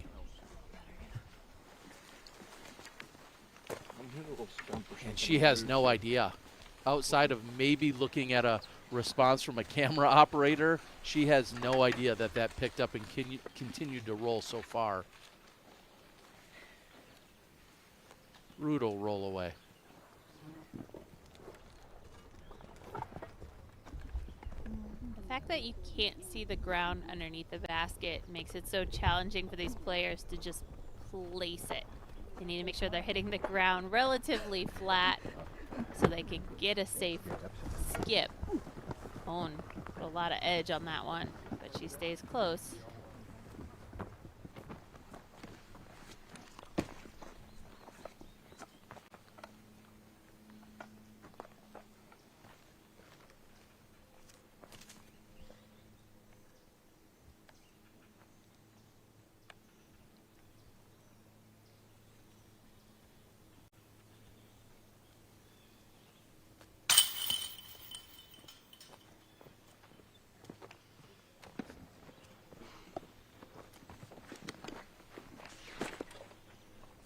Thankful that that sat next to the basket, but that's, again, a rare sight for Silva to miss another putt. Oh my! Rebecca Cox underneath the pin for a drop-in birdie.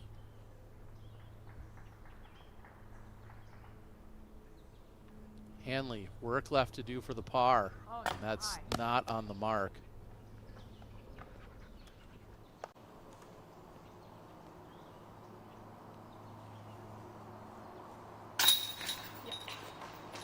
Alexis keeps the clean scorecard going. She stays 4 under.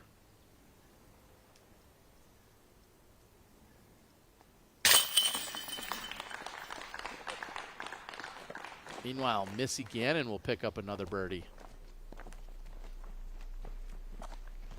That moves her to 4 under.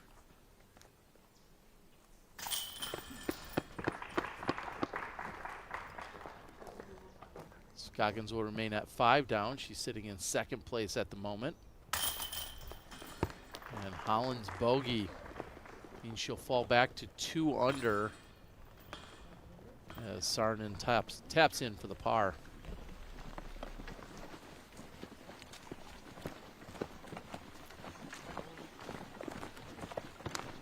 So we're through the halfway point of round number 1, Val. Any surprises so far? I would say Jessica Weese playing so solid. It's been fun to watch Jess. We know she has been playing the sport for a long time, and I would actually love to know. I know it's been at least a decade, 15 years.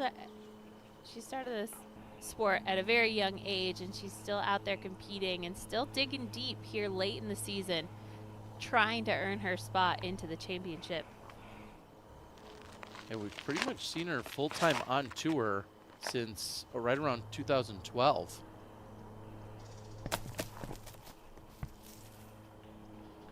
Another shot that comes blazing past the basket.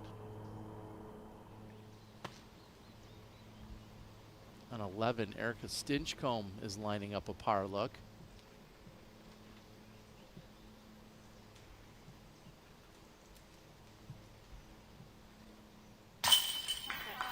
For her 11th par in a row. What a scorecard. Looks like par for the course to me.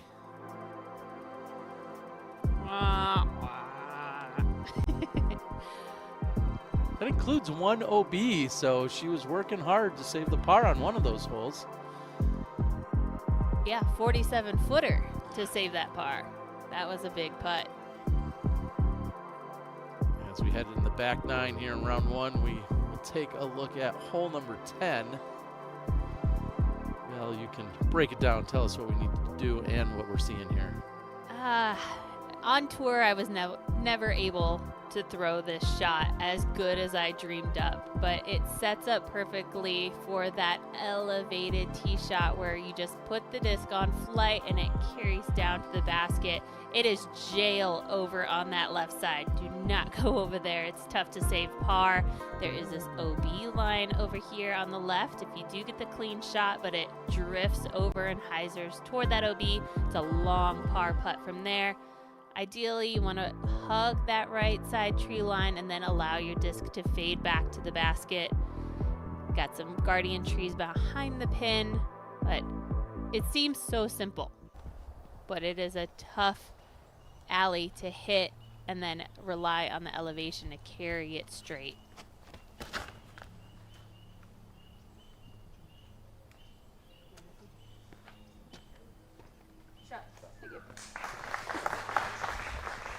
Yeah, I'd take that Yeah, every I was day. going to say, I feel like that's the territory where we saw Jessica Weese make her putt from, somewhere in that general area. And Alexis connecting early with the tree.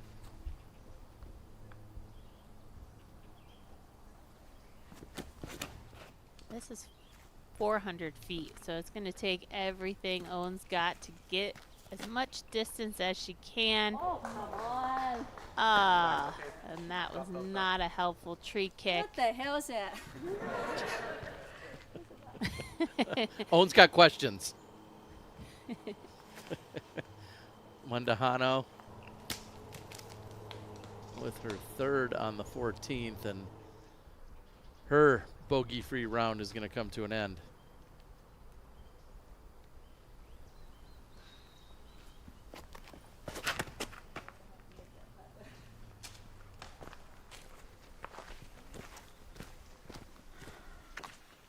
Off the line for Silva.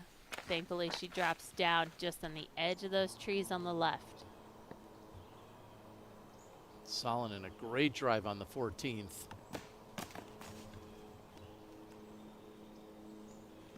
And now she'll be putting from circle 2 for the par.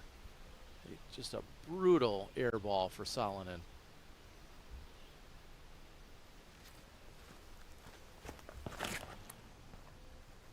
Hanley's trying to get something going.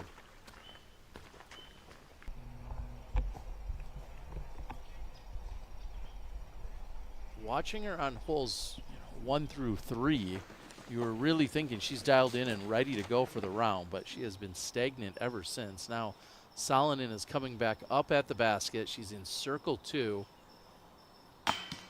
and it was on line, but not high enough. I'll mess it all up. Okay. My bad, Jess. No, you're good, you're good. I'd rather it be correct than not. Oopsies.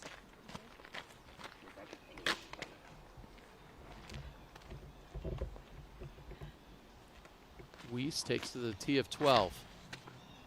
This looks a little inside, and it is. I didn't even see that, Brian. It blends in.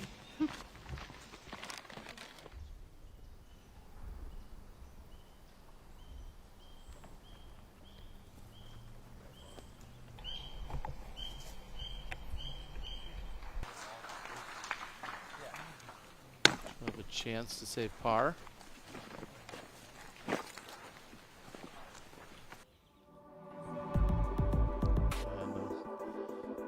Beautiful area out here in Jefferson, Stowe, Smugglers Notch area, all of it. Big thanks to our friends at Flight Factory. We're offering buy one, get one free on apparel through Sunday.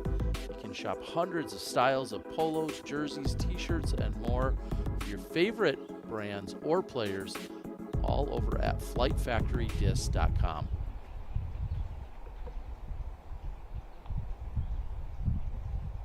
Hanley trying to save par.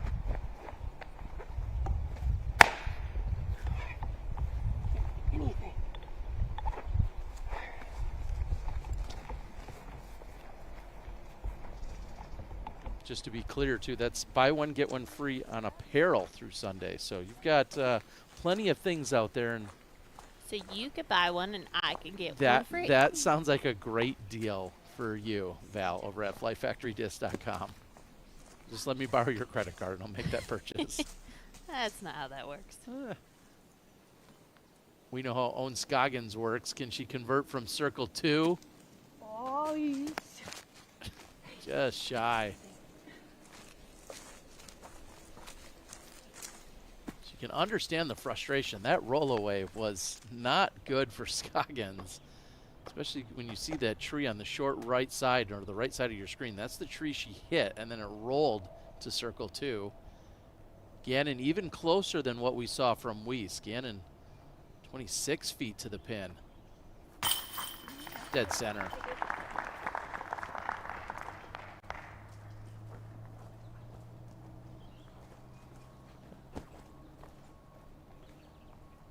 We've seen Missy pick up a couple of birdies right here in the middle part of the course. That was the part of the course that Lisa Fakis went one over. She left some strokes out there, so we're seeing Missy kind of take advantage of these shorter holes, get the birdie.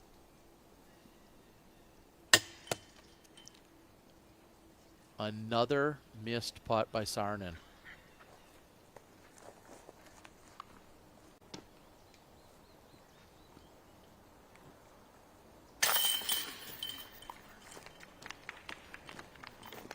Scoggins cleans up.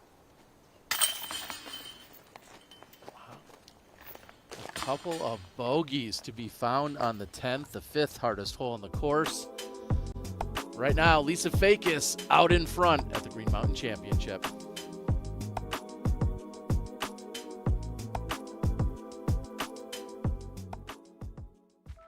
At the Paul Macbeth Foundation, we're obsessed with one thing: making disc golf more accessible to people around the world. But here's the thing, we can't do this alone.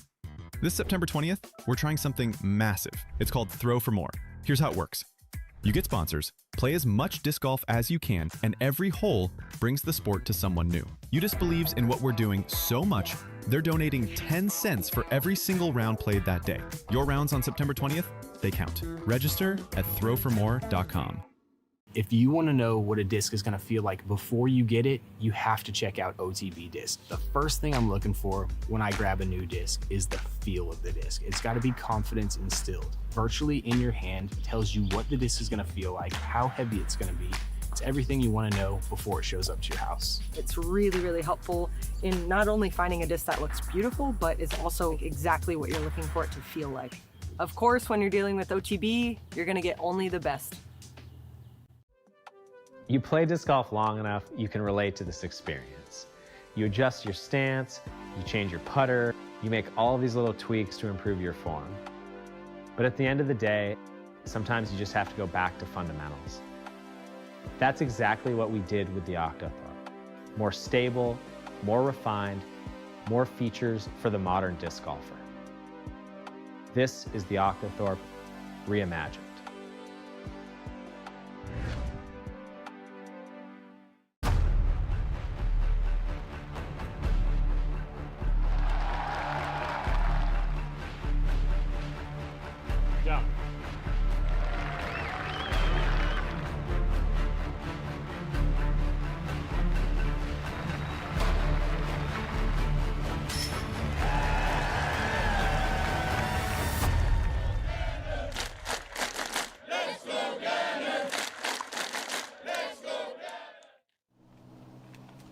Solonin on the 15th.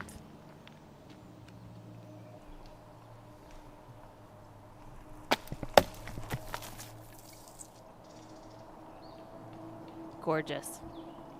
Wow.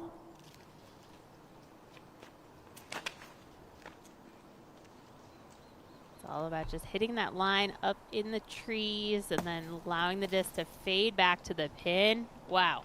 Another great shot. Tugas Monaste doing some work.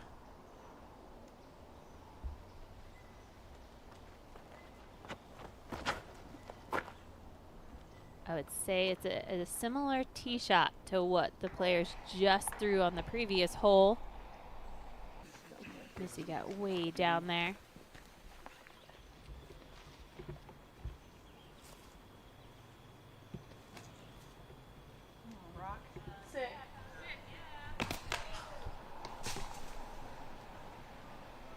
another one hunting the basket, and that's going to go considerably deep.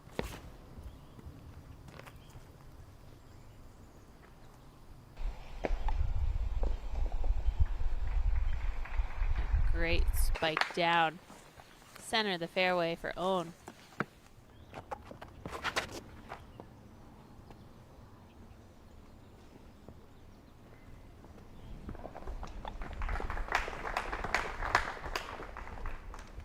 That roll actually was pretty helpful, I would say.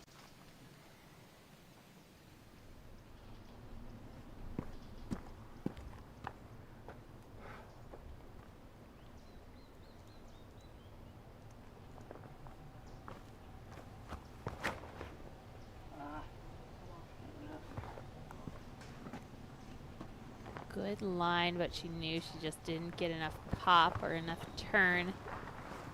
So that held straight, and then the tree kick sends her left. There is an alternative fairway on that left side, but it is much more narrow than the right.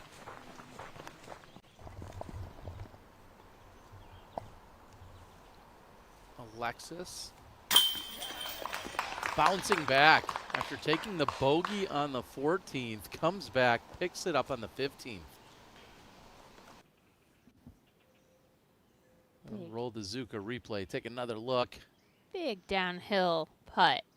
Those are always fun to throw, knowing that as long as you get the height on it and you can get enough spin, it's just going to fall to the pin.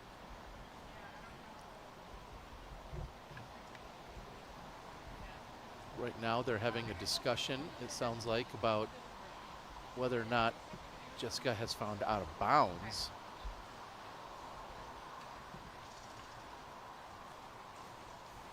And I believe she's called a provisional and then makes that putt. And as of right now, in for bogey, and I think she's going to go then play from the other lie. Monaste, Tugas Monaste, that is, for birdie on the 15.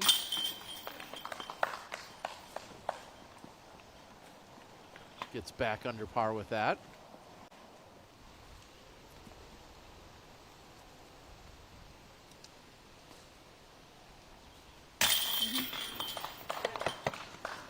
And Salonen, the bounce back after a bogey on the 14th.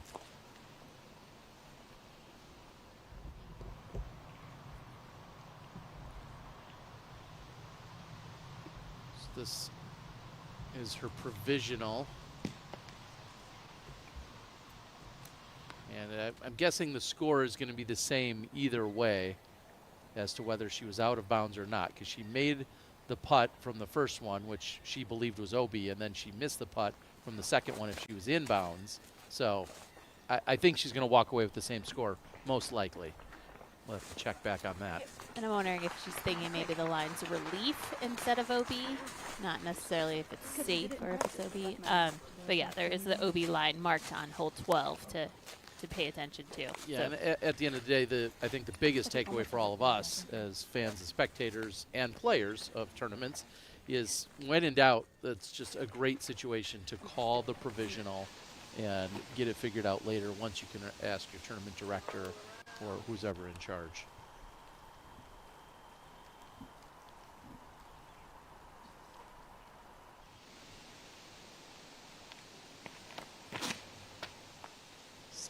For Salonen.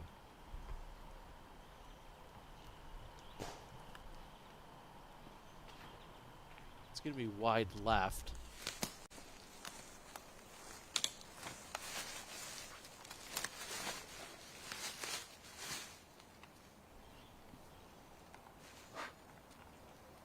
Looks like Holland's got a window.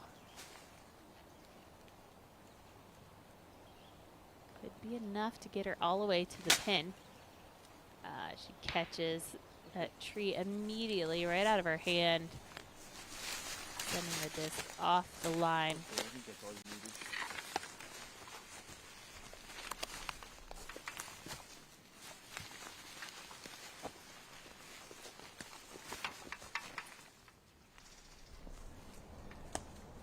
Take this drive every round if you could.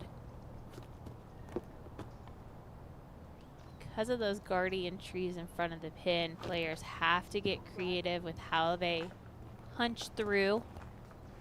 Short of those trees, you're at circle's edge. Own goes long past the trees, and the outside the circle putting back uphill.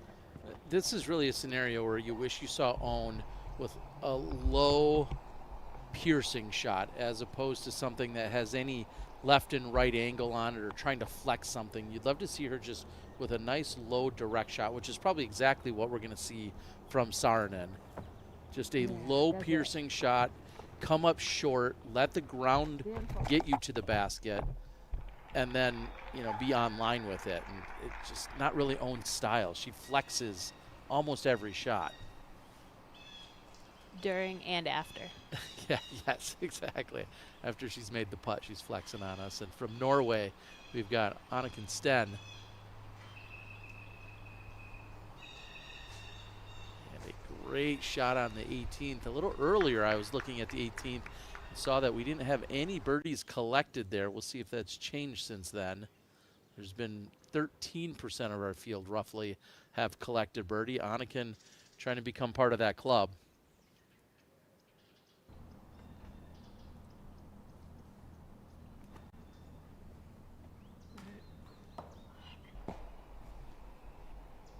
Hanley still with work to do to save par.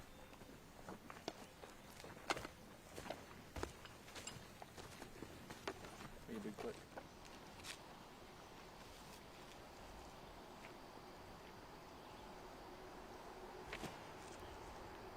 Mondahano went out of bounds off the tee, so that is her third.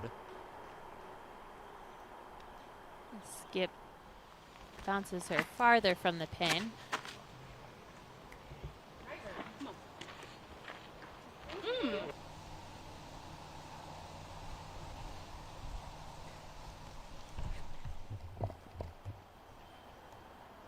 Tuigas-Monaste for birdie. Yes. Huge putt. Back-to-back birdies on 15 and 16.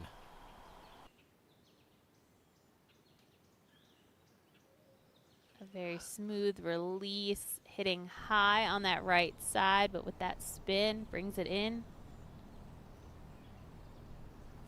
Hanley from circle 2, and she knew it.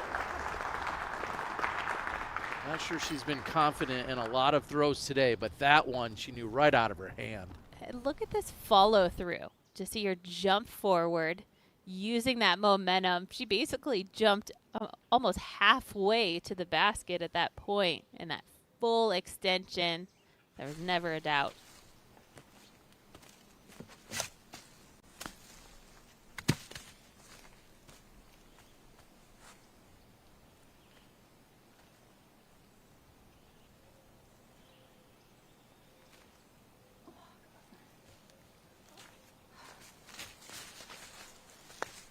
When you look at a player with such a small frame as Own and how much power she can get without having to jump, with using that straddle stance, I'm always impressed.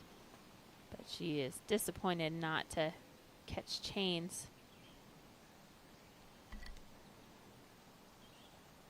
Gannon looking to get to 6 under. A birdie here will do it.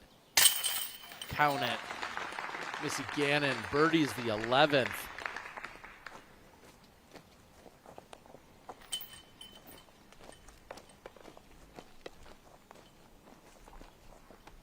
Gannon now tied with Lisa Fakis for the lead. Bogey free 6 under through 11 holes.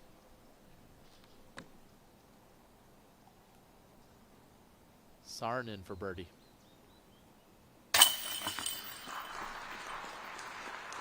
25-footer is good.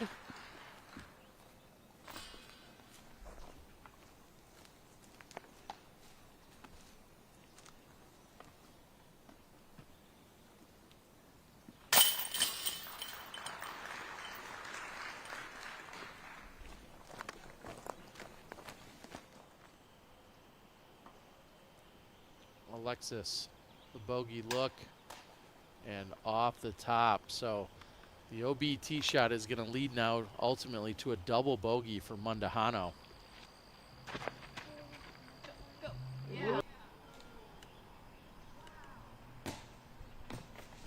Wow.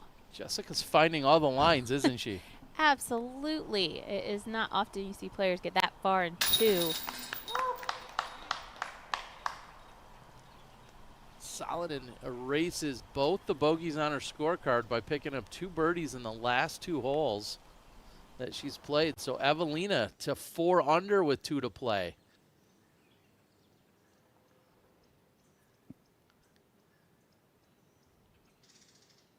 Evelina's birdied 5 of her last 8.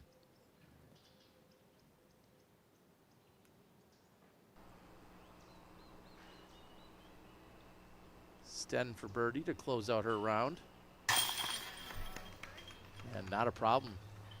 17 is playing as the easiest hole on the course, so a lot of players will be looking forward to taking advantage there, but 18, we've seen just 3 birdies so far today. Anakin in with the 4 under. I'm guessing at worst case scenario, we'll see her on chase card tomorrow. Brewster Ridge sets up so well for a lefty, I would say. I talked about how many shots fade from left to right. Most right-handed throwers, they're throwing that backhand turnover or a forehand, but a lefty can really find those landing zones.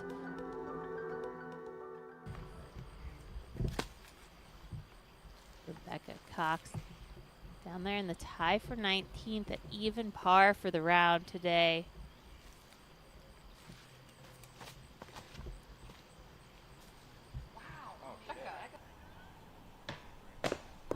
Oh yeah, helpful tree kick at the end to get her back online. Pinball action.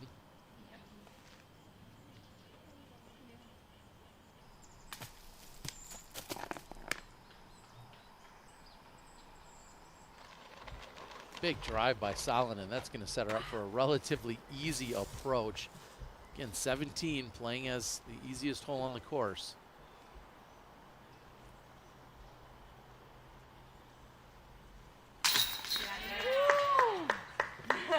Jessica doing well with that awkward stance. Missy Gannon out in front with Lisa Fakis.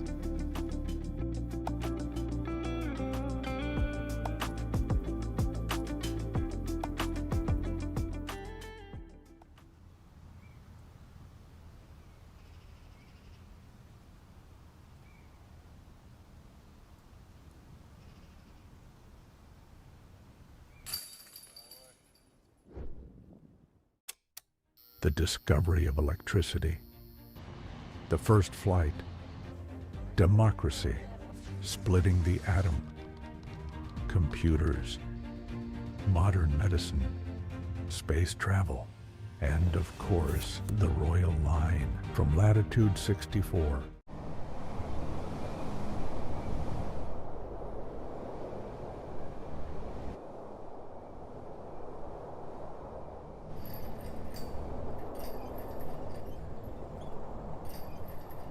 You're looking at a work of art.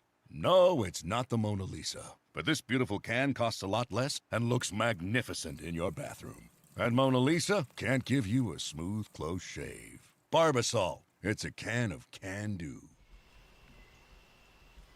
Tricky par look for Stinchcomb. And not a problem.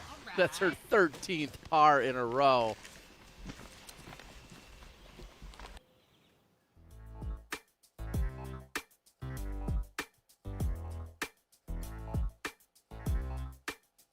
She has now made one from C2.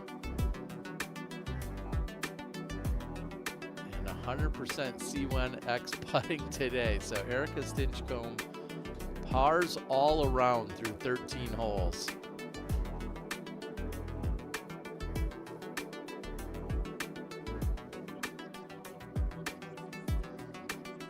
Erica currently in a tie for 21st.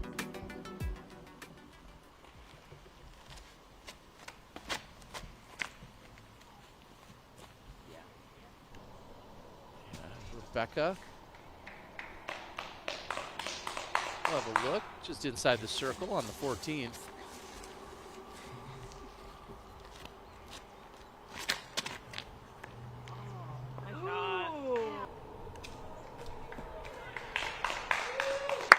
That'll work.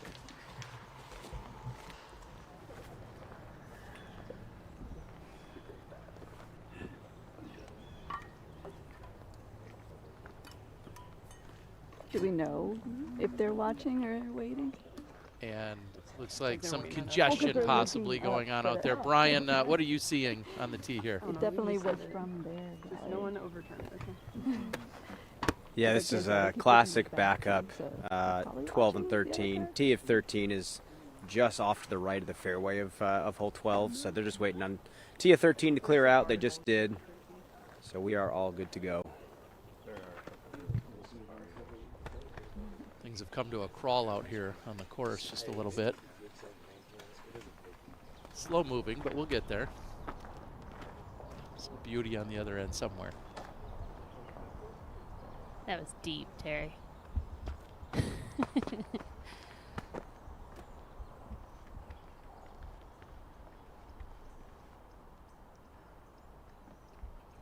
Co-leader, Missy Gannon, tee of 12. She sits at 6 under. 355 feet, downhill the whole way. Well done for Missy, hitting just short of the pin to slow the disc down. She's going to have a short putt coming back.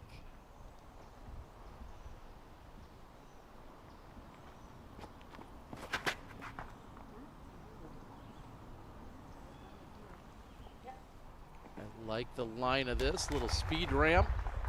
Not a problem, just deep of the pin, wide open putt for birdie inside the circle. And we saw how low Silva kept that, and that kept it under control and didn't allow that slope to affect it and make it hyzer out too early. Own did not get it high enough.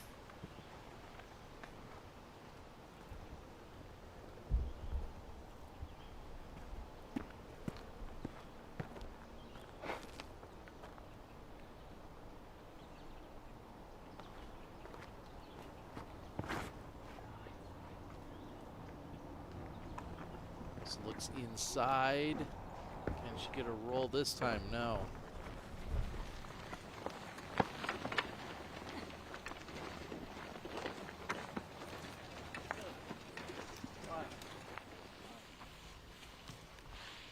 Checking in on our par cam. Stinchcomb. No. That is going to be a really difficult approach to somehow save par. If anyone can do it today, it's Erica, though. Thankfully, one of the shortest holes on the course. Oh, that is just brutal, though, with where she'll be. Is it possible to get up and down from here? Chances are so slim. Can she do it? We also don't see a lot of forehands from Erica. No. And you know who ended their bogey-free round just a little while ago? We saw that from Salonen, who was bogey-free until that hole. So hole 14 doing some work. Hannah Wynn from downtown.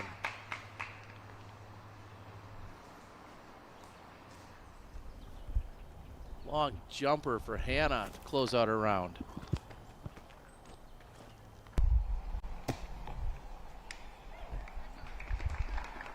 That's a huge save from Own. It's a long approach.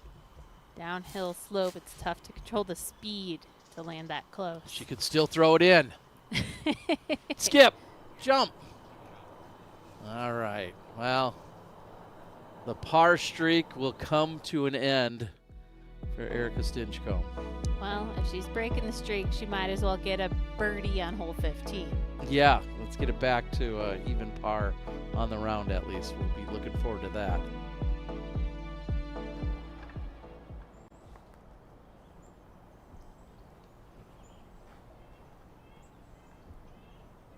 Hanley with her second.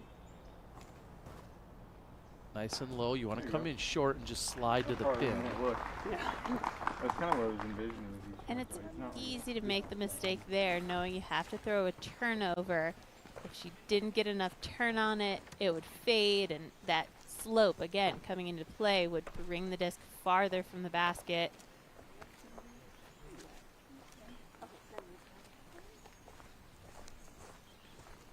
And that ridge line really does come up quick. Just outside the circle there, it drops just severely down to a river.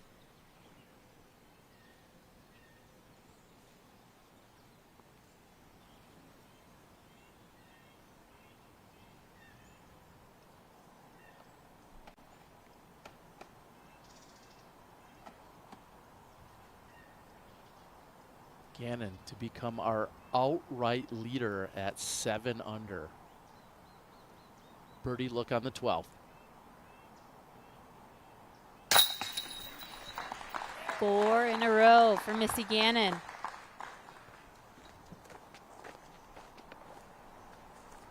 And just like that, we have a new leader.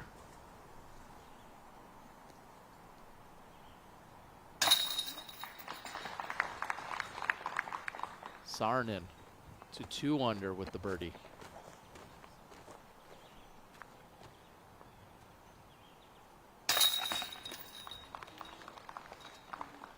And both Hanley and Scoggins will be in for their par.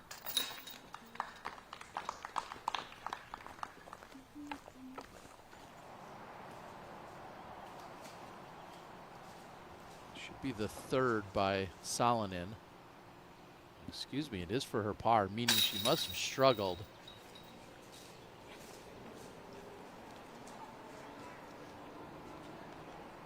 So excuse me, I am being told that was her birdie look, so ultimately it will be a par. So she did have a good approach.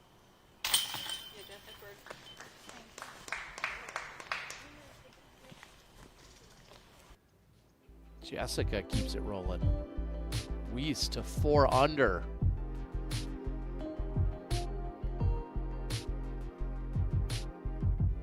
And I'm just looking at her stats because I know that she's had a solid year, but it was in the spring where we really saw her able to capitalize that major at the Champions Cup, and then she followed it up with the Cascade Challenge, and then kind of fell back a little bit in the heat of the season, and now getting to the moments that Missy Gannon likes the most here toward these last few tournaments of the year, and of course the Tour Championship. She's getting her stride back.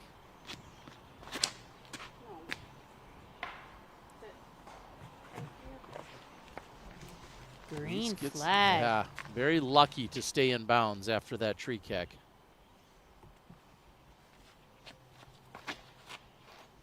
The rock wall circles the fairway. They're throwing from OB. That is just beautiful from Rebecca.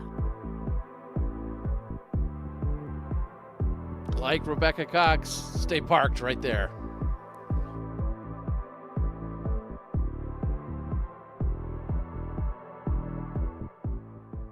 All right, guys, I've partnered up with JomezPro, and we've come out with some new discs for my Ricky's Roundtable podcast. We've got zones, we got thrashers, we got nukes, and lots more. Be sure to check them out on JomezPro.com. And if you haven't checked out our podcast already, be sure to check that out, JomezPro's YouTube channel. See you there.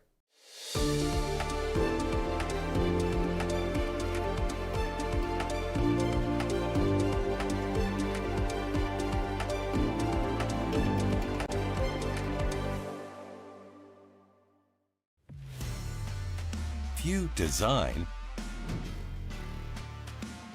if you test, if you manufacture, there is only one technology partner you need. TriMech Group is the leading provider of design, engineering, and manufacturing solutions for thousands of companies across North America and Europe. Innovation starts here. TriMechGroup.com.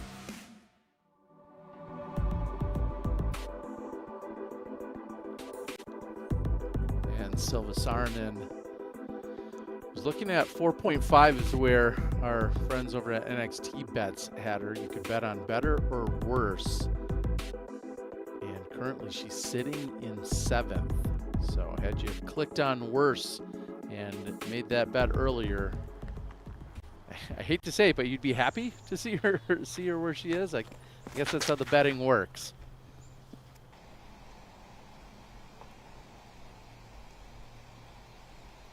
We did not see that one crest the hill.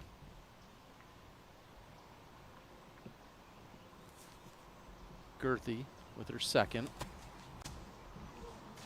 Very sharp angle for the forehand to get around to the left. That worked. She's inside the circle.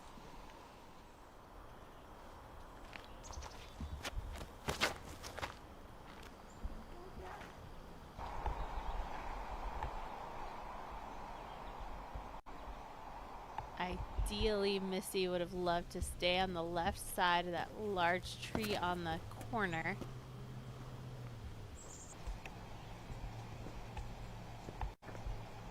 That is just going to be great for Owen.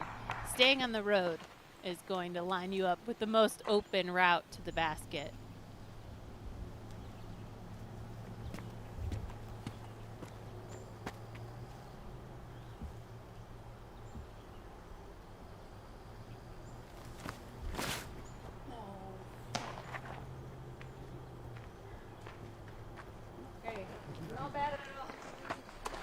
Yeah, all things considered, as we just heard, not a bad result.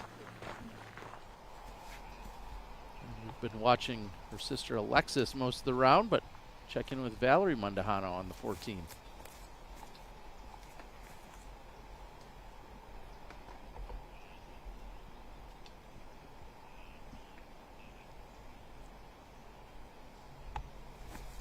Come on, do it. Really? Wow. That tree was right in the way of the pin, so she had to bring it out wide to the right. Catches just enough chains to stay in. And over to her sister Alexis. Count it. Birdie on the 18th to close out her round.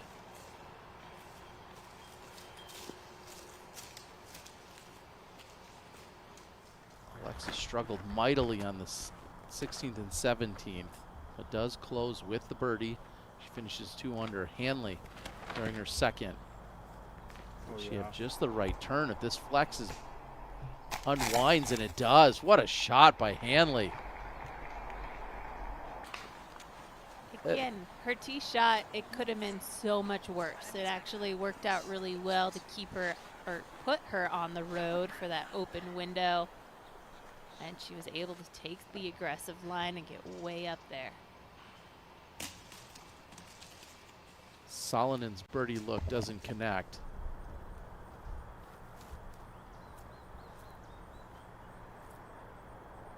Aiming right down this tunnel.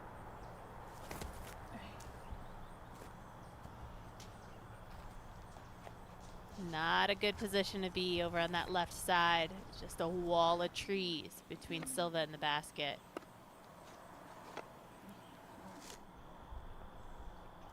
Brian, assess what we saw from the shot from Hanley. I give it a 9.5, but what do you give it? I think a 9.5 is pretty accurate, Terry. I was pretty blown away as well. It's such a small window to hit, and to actually hit the funnel with the right angle and get it to finish. Really high level shot. Missy now from that right side, really hard to get up and down from there. She's just going to pitch that back up towards the bridge. It's going to be pretty easy up and down for par. It's a short par 4, but it's really tricky. Positioning is everything. Back to you guys.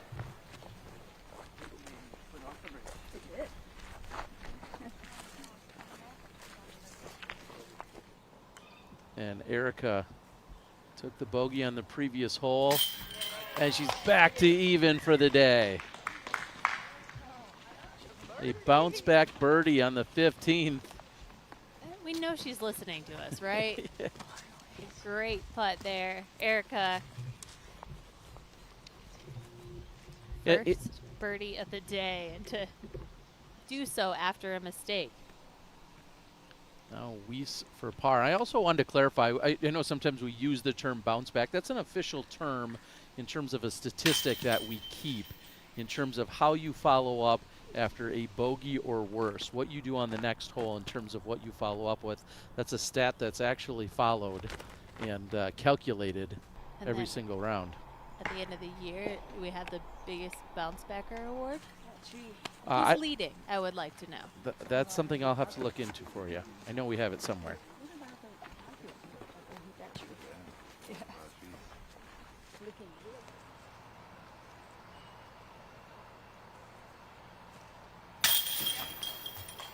Good comeback putt for Evelina after not drawing metal on the birdie look. And the par look, in terms of the putt, was solid.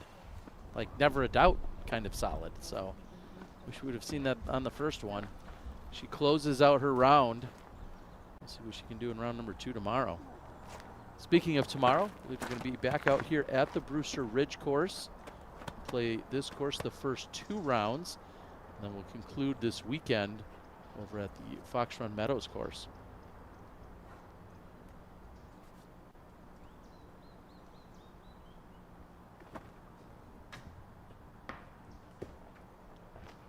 Gannon doesn't quite find the line. Real threat of bogey here. And this is just after becoming our outright leader moments ago on the previous hole. Just working off 4 consecutive birdies and now fighting for par. Girthy on the 16th. This is inside. Within hole 16, so you need even more power off of that tee shot.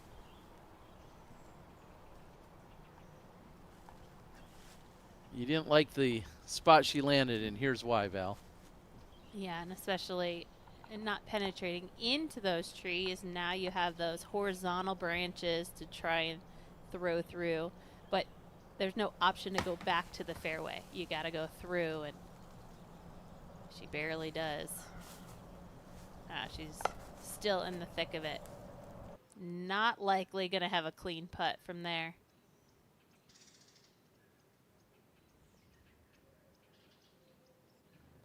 This is just so difficult. And she just squares up that horizontal branch right in front of her.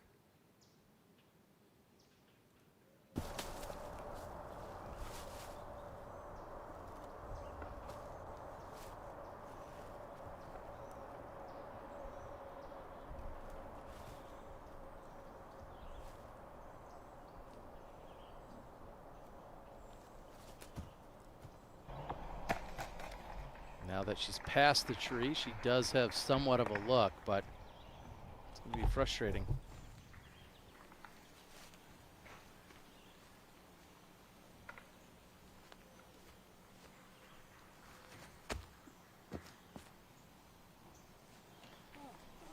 Yikes.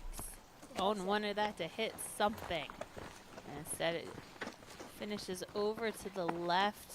There could be a bunch of trees in her way.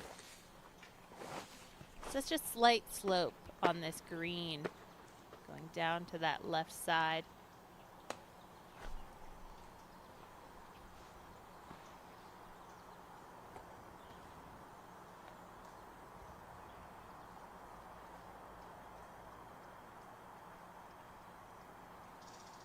Gannon to save par. Keep the clean scorecard, and she doesn't connect.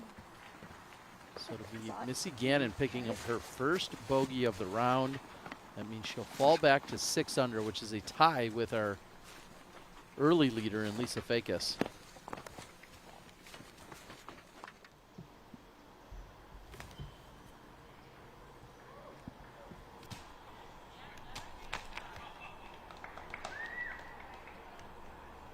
The approach from Girthy.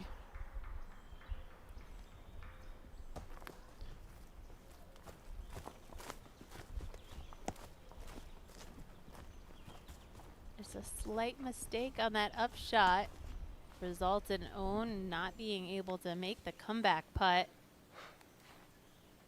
That is very disappointing for Owen.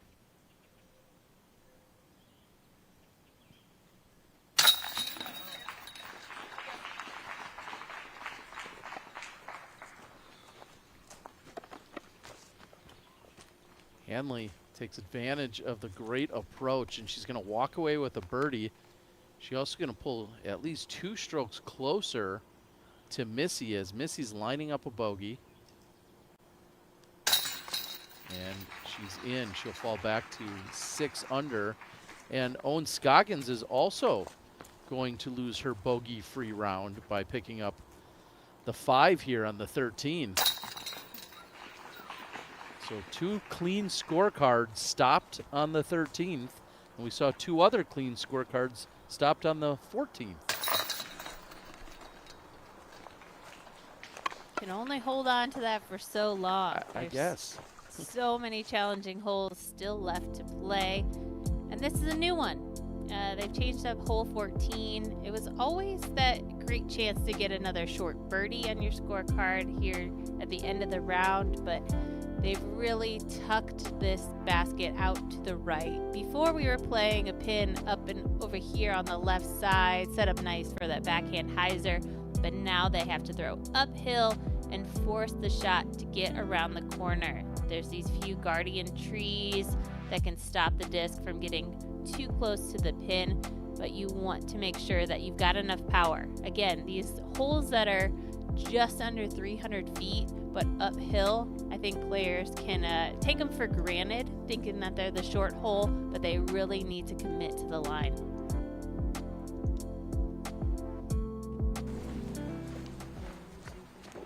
Just remember, you do not need a code in order to get a buy one, get one offer over there at flightfactorydisc.com in terms of their apparel. So head on over. They got jerseys and polos, brands, as well as some of your favorite players.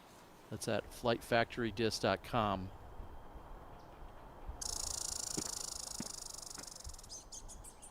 And it's going to take just a moment. You looked right at me. Damn, bro.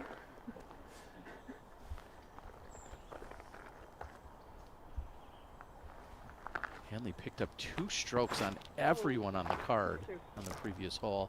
She hits early and kicks left. Brian, I'd like to talk to you about the changes on 14 or any other notable changes of the course, but what have players been saying?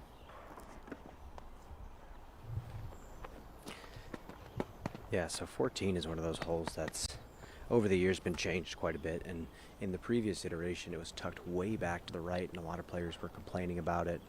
A lot of shots were getting lucky and getting up to the green. Now they've moved the pin a little bit more subtly to the right rather than sharp, and it makes the players throw a really nice slow turnover, and overall the sentiment has been very positive from the players, both FPO and MPO.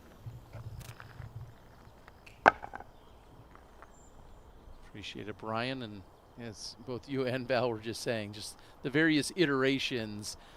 One thing to always keep in mind, though, is we've always been throwing uphill, and it's maybe even understated in terms of how far up it is, as that gets a late tree kick, but still going to be a good look for Silva.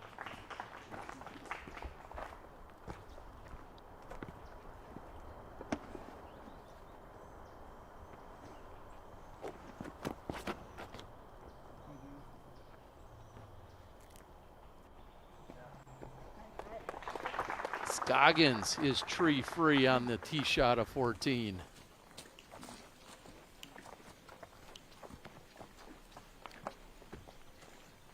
I'm ready to make that putt. She says she's ready to make that putt. I think I'd bet your house on it, Val, when she makes that. Gee, thanks, Terry. That's a lot of confidence.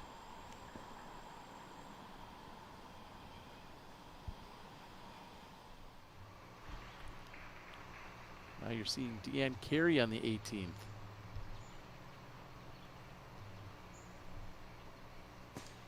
Does it filter? It does. Around the corner, and Deanne Carey's going to have a birdie look. Yeah, around the outside. This is a big finishing hole, around 350 feet, or maybe even 400 feet pushing. So you have to throw a big shot, and I like the hyzer flight. I think that really sets up nicely. Big, wide open window on that right side. Deanne Carey up to 26th in our tour standings. Sit down. Sit down. bringing the heat just a little too strong for Hanley, but she'll have a putt for par.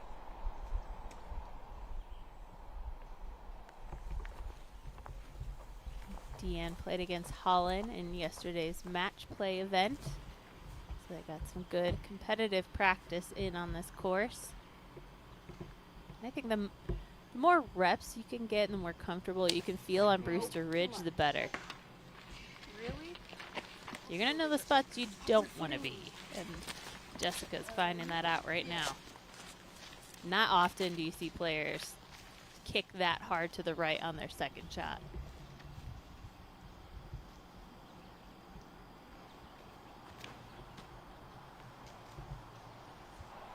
Second shot from Erica, and that's going to get her past the trees and a look for birdie. Now maybe trying to get to under par.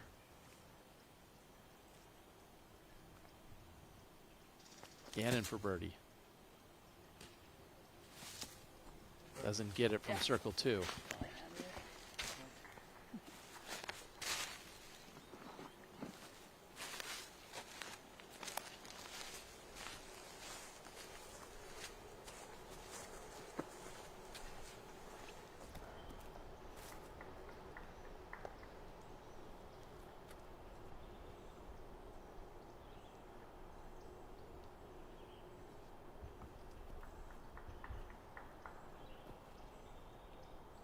Uphill, Sarnen gets it. Great bounce back for Silva Sarnen. Most days we wouldn't think twice about a putt like that for Silva, but today it's been a little up and down on the putting green. Able to get that one back online.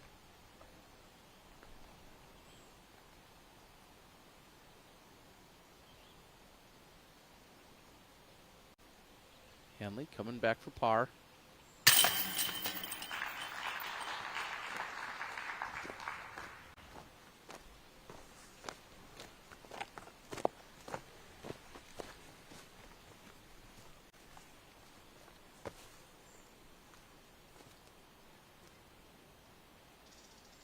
Scoggins is ready to make it, and Val, you keep your house. Phew. We can keep the show going. Nobody took the bet, thankfully. We're going to keep the show rolling as we head to the 15th when we return.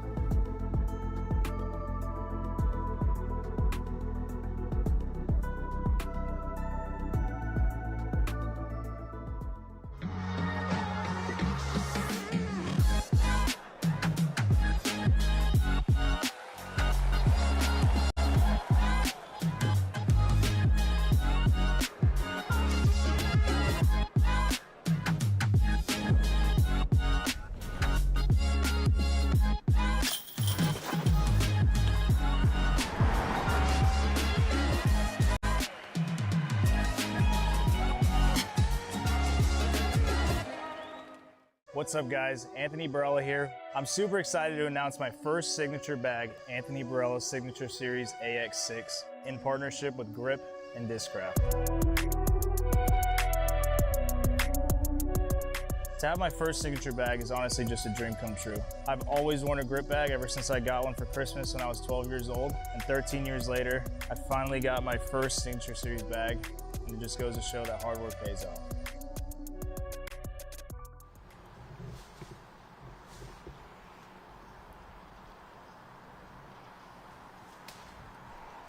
The second shot was off the mark for Weese, and now the third gets her back onto the green. She's inside the circle. She'll have 25, maybe 28 feet to save the par.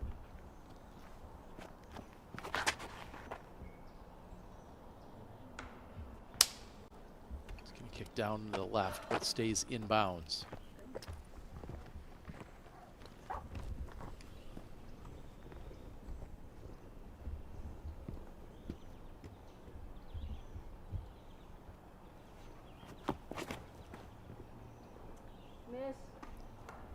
Oh, and same tree, but kick to the right. You want to get around that tree.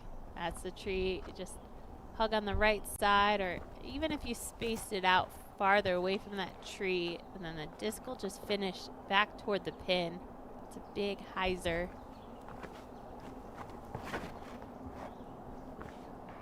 Come on. 3 in a row. Same tree.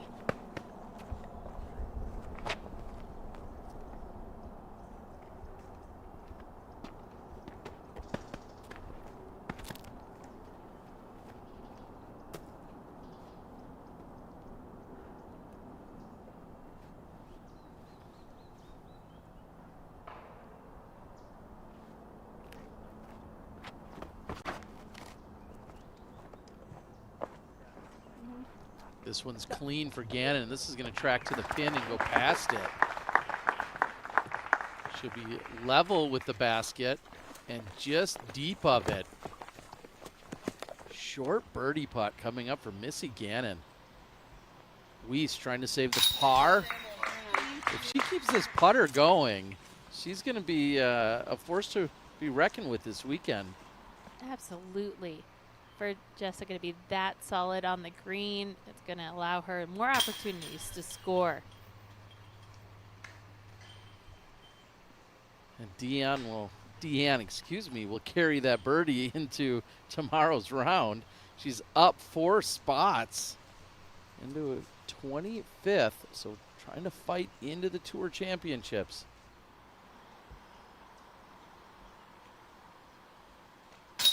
Yeah. Stinchcombe, the birdie on the 17th. It's like she's allergic to pars at this point. Just everything but. See if she can finish out with a birdie. Missy Gannon along with Lisa Fakis, co-leaders at 6 under. We wondered earlier if 6 would be enough to hold on to the lead. Right now the answer is yes, but we also know something like hole 17, which is playing as the easiest hole on the course. That still remains. And then Missy here on the 15th has a birdie look from short range. But first, Saarinen. I say, meanwhile, the 3 other players on her card are trying to fight for the par. Everyone hitting that corner tree. They've only made it about halfway down the fairway.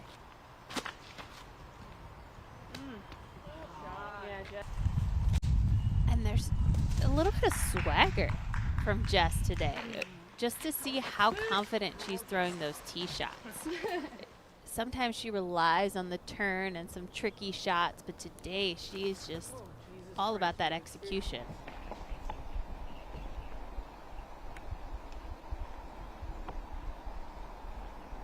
Some work for Holland and Silva to try and save the par. Let's see how close Owen can get. Almost in the pin.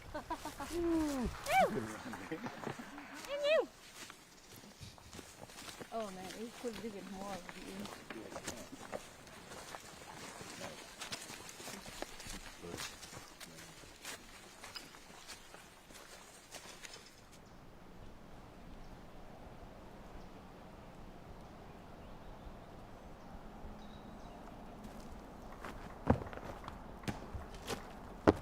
Hanley never gave that a chance.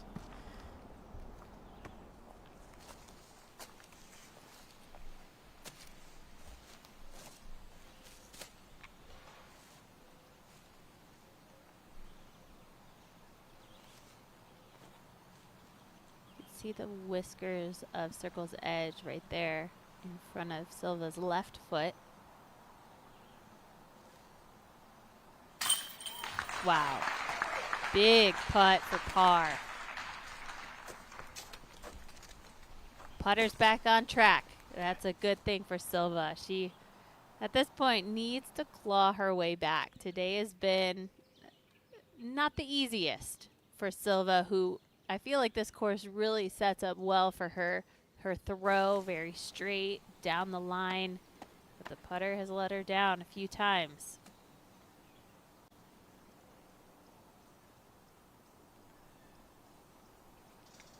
Gannon to again become the outright leader. And she's done just that. She goes to 7 under. Solo lead with just 3 holes left to play in the round.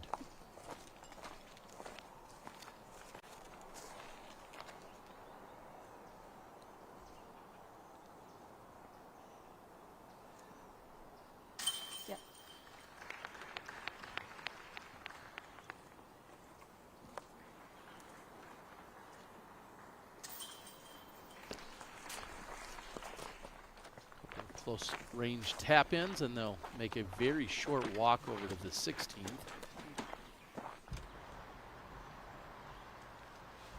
Tee of 18 with Rebecca Cox.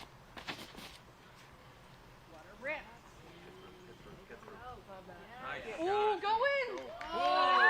And Rebecca Cox is going to finish with a bullseye hit.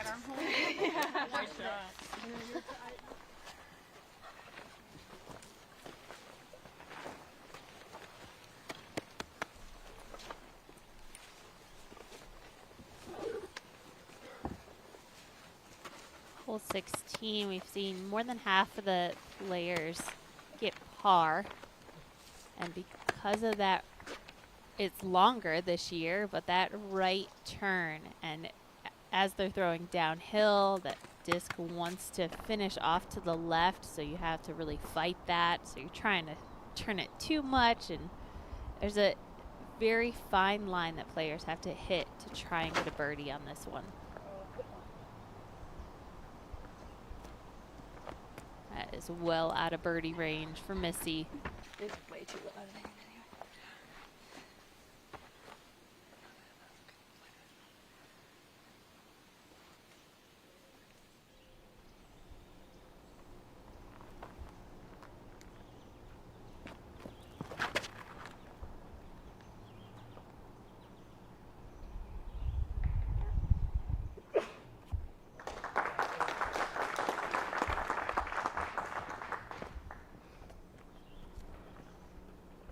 Short but workable. Owen's really going to have to push this left side, playing the full flex. She doesn't really throw it straight and then just let it hyzer. So she pushes way off to the left, flirts with the trees, and then it works itself back.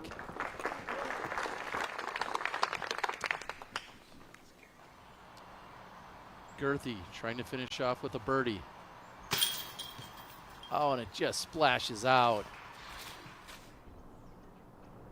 It was online.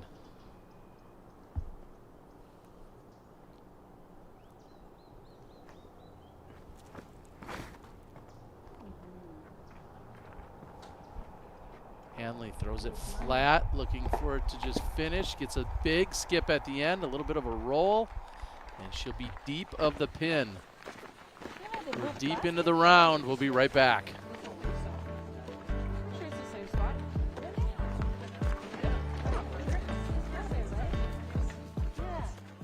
What is the simplest way to improve your disc golf game?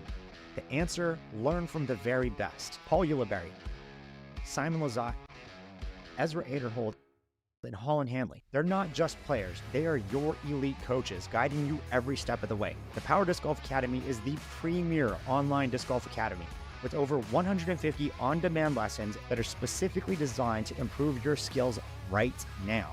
So what are you waiting for? Join today at powerdga.com.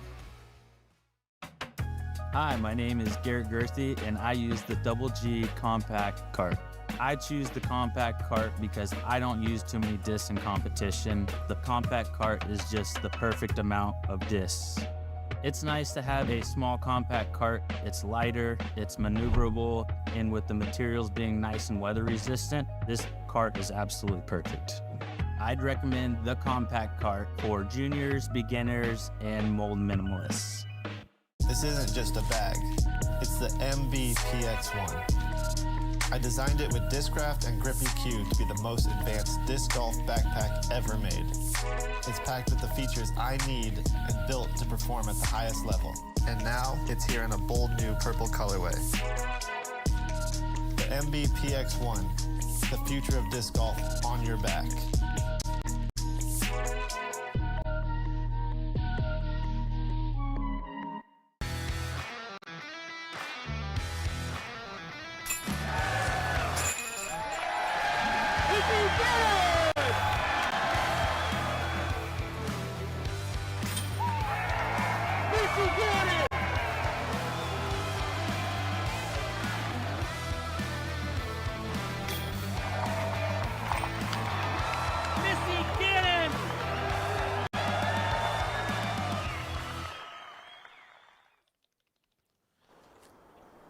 We're commercial free and in crunch time for the rest of the round, thanks to our friends at 1010 Discs.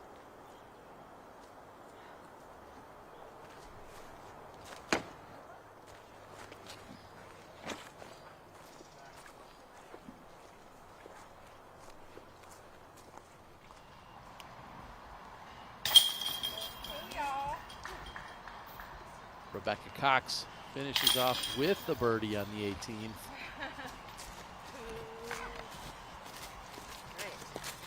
And Girthy finishes with a par.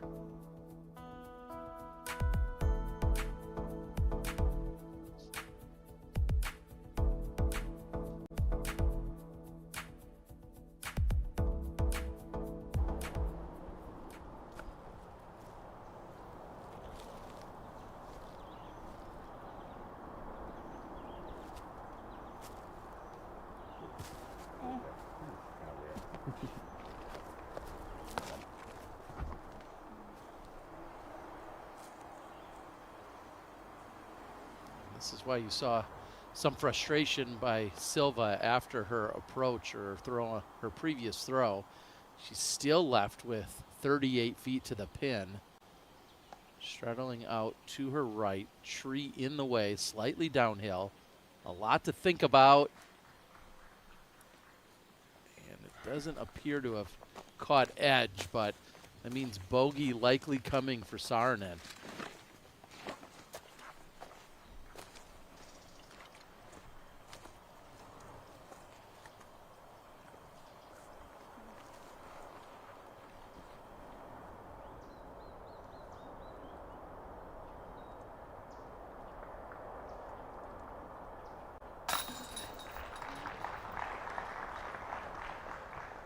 Gotta love that. Hanley converts on the putt.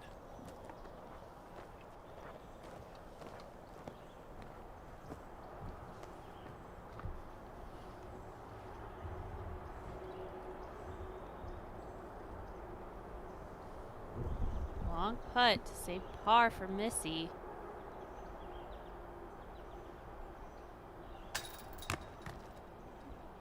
And just tickles a few chains.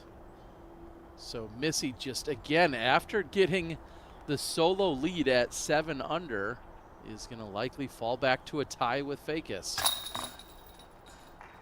Saarinen in for bogey.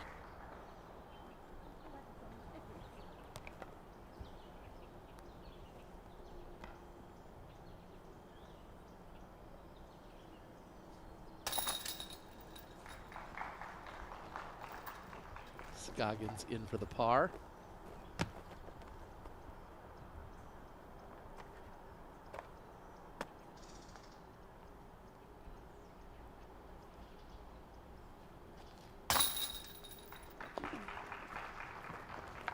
Gannon picks up her second bogey in 4 holes.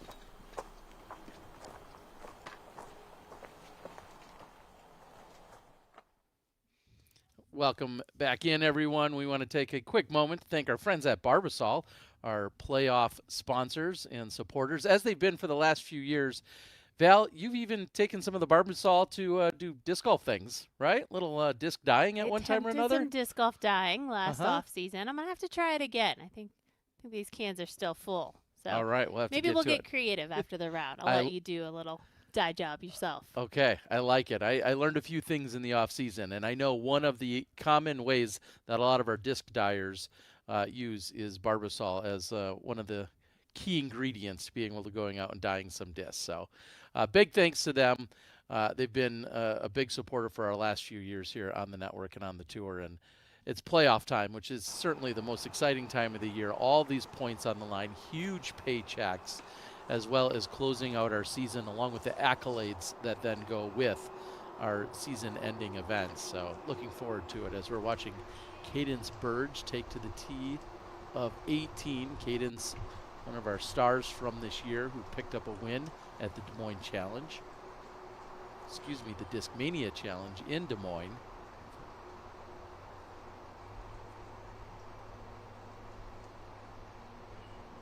She's got that one off to the right side. Let's see, she has an alley to the pin.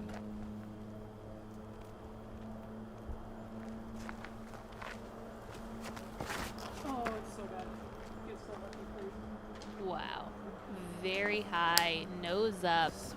Early release from Holland. It's tough on that left side. Of course, there's a million trees, but then you're down in a ditch, having to throw up and over to get back to the fairway.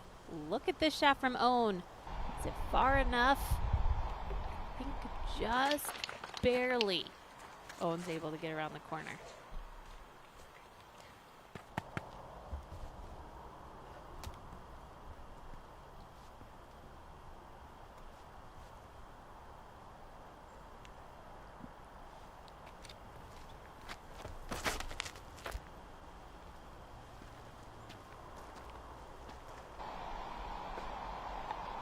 That is so nice from Missy.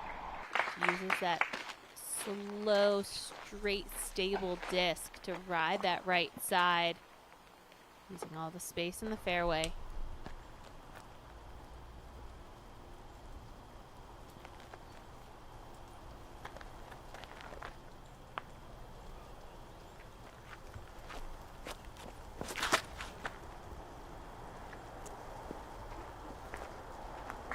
Silva just straight up the gut. That is so nice as well. Gets an extra skip, gets past Missy.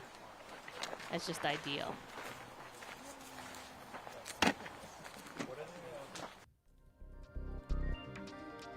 And Val, let's take a look at the birdie zone, brought to us by our friends over at Boda Brothers. What are you thinking about that location?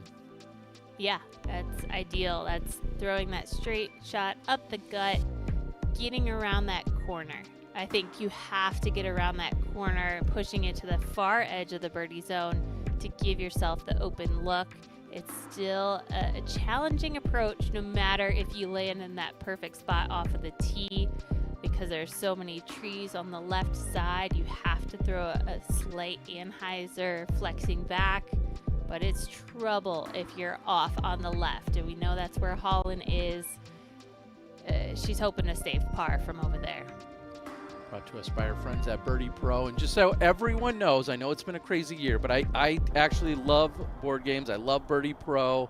Think it's awesome. And whenever I said I didn't like the game, it's just because I was forced to say it. I really didn't mean it. So I'm a sellout. You're basically saying they'll pay you to say anything. Yes. So yes. Bring on the sponsors. Terry will read the script. Just a talking head. I love me some Birdie Pro.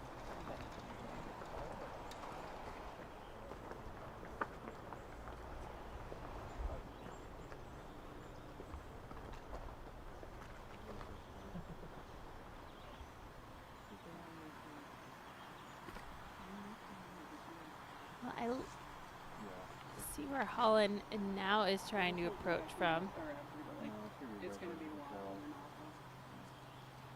This is gonna require a lot if she's gonna go with the sidearm. She's gonna have a long putt. Not likely she's gonna be able to penetrate into the gap.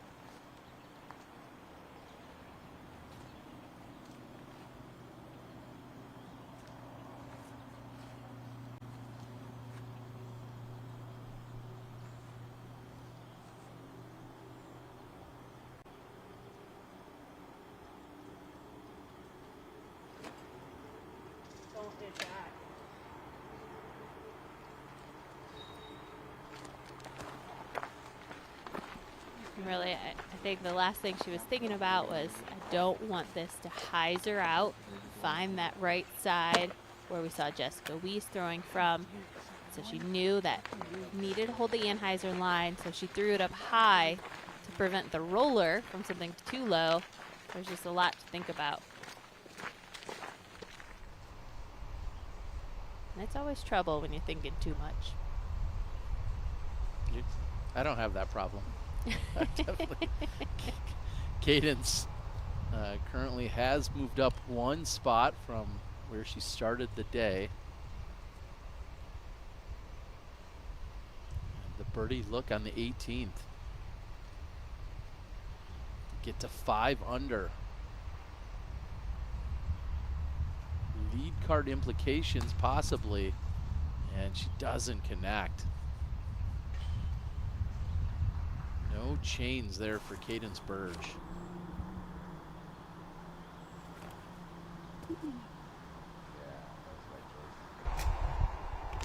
That is Owen's bread and butter, but it needed to slow down. I think it ends up just short of that OB line. That same ridge line on hole 12 that we talked about. This is that same river right behind the pin here, but it's much closer. You could see it's about 15, 20 feet left and beyond the pin. Prime positioning also for Missy Gannon. Just a simple approach from the standstill, and Missy right next to the basket. And the farther you are in that birdie zone that we were mentioning, it is just that simple hyzer. Short in that birdie zone, you have to throw that flex shot.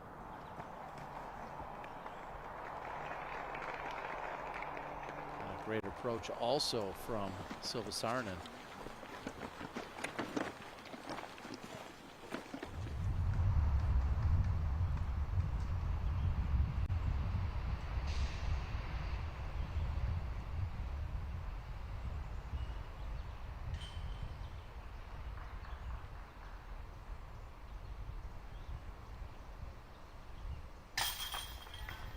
And Ella Hansen will close out with a birdie on the 18th.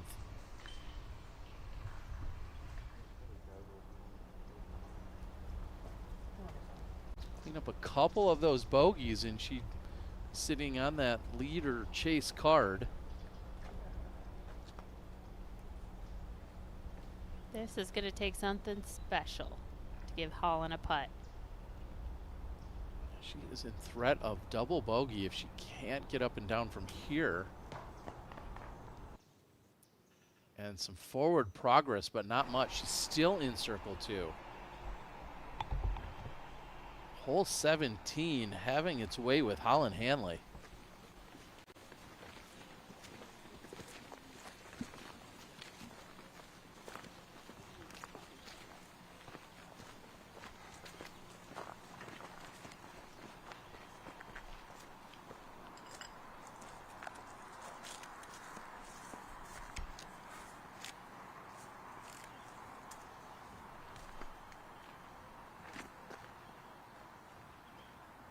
A 40-footer to avoid double bogey.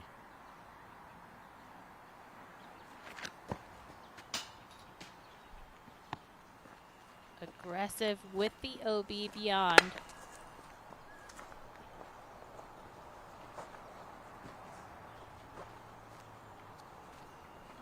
You girl want to come look? You stay right here.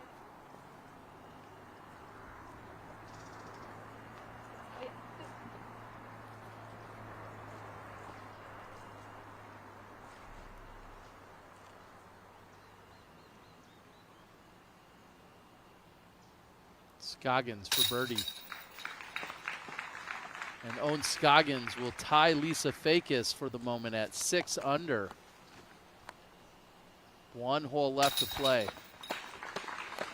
Saarinen in for birdie.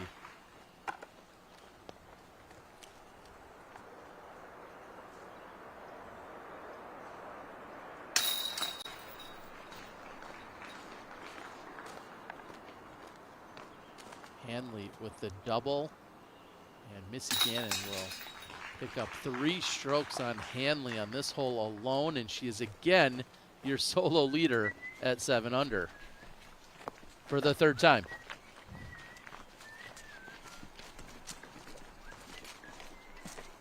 Whistle while you work.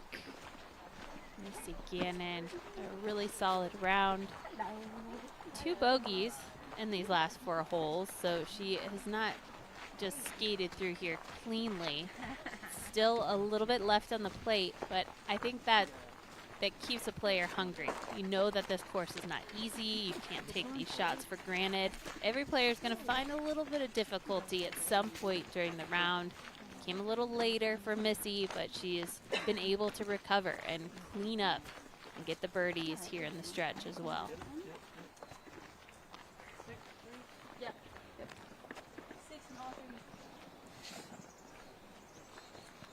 Missy Gannon, the highest rated player in the field Right now, out in front, and she has a one-stroke lead over Owen Scoggins and Lisa Fakis.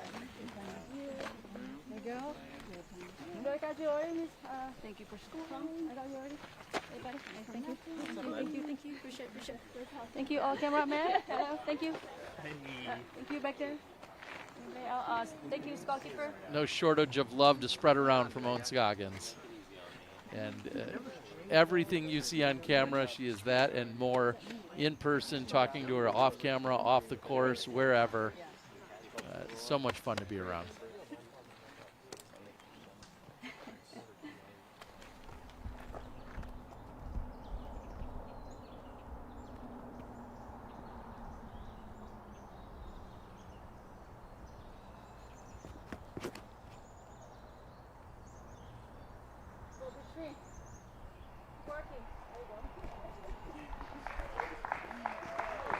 Thank you. Weaving her way into a putt.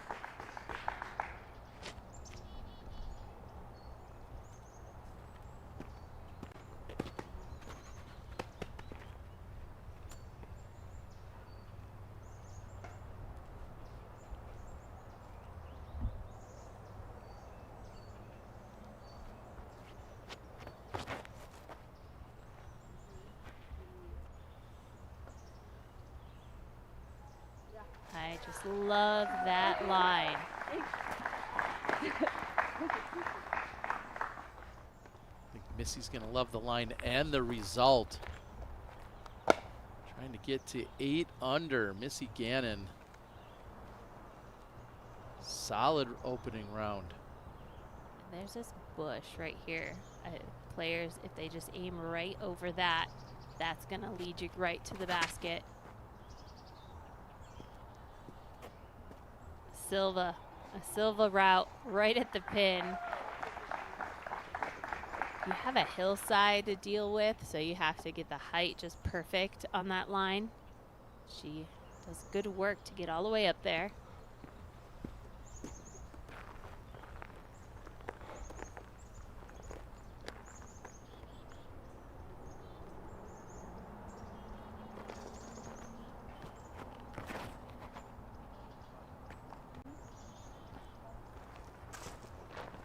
Much wider and long into the trees.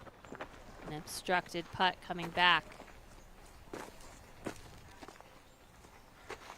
And as we were just saying, Missy Gannon sitting at 7 under, trying to get to 8. So worst case scenario, she'll be a co-leader if she doesn't convert and Owen or someone else does. But you have to look at Missy's season and think if she can pull off a victory here, clearly we're just in round 1, but if she goes on to have a solid performance, pulls off a victory here, maybe picks up a win at MVP, you're talking about 4 Disc Golf Pro Tour events along with a major. 100% in that conversation for Player of the Year. Absolutely. And this is when Missy really steps it up. And she knows when everything's on the line, more pressure is there. That's when Missy can really put on the show. And turkey ready at that point. yeah, 2-time Disc Golf Player of the Year. I feel like disc golf's always, what have you done for me lately? And so coming up big in these final few events, it definitely puts her in the conversation.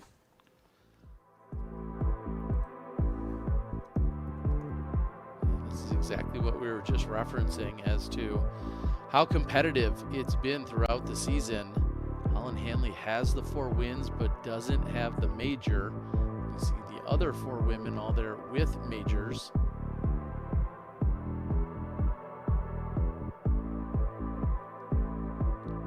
And trying to add to the Pro Tour victories.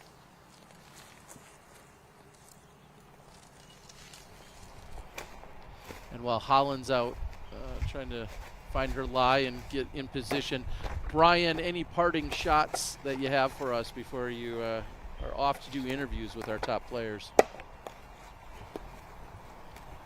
Yeah, I just got to say, Brewster's one of those courses where when you watch a player play it who's just really in the pocket throwing good shots, it's so fun and satisfying to watch as a viewer. I think this is a wonderful course for the FPO division, and I just love to hear all the positive feedback year after year from all these changes. And yeah, I can't wait to see it get played again tomorrow. Appreciate it, Brian. I have never seen anybody throwing their second shot from here. I didn't even know there was this little river deep of 18.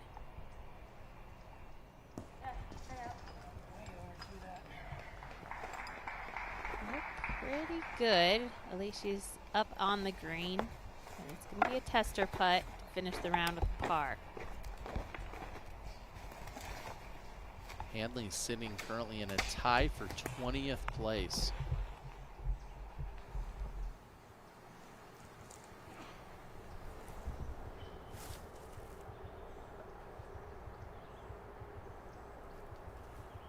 Sarnen looking to close out with a birdie just outside of the circle.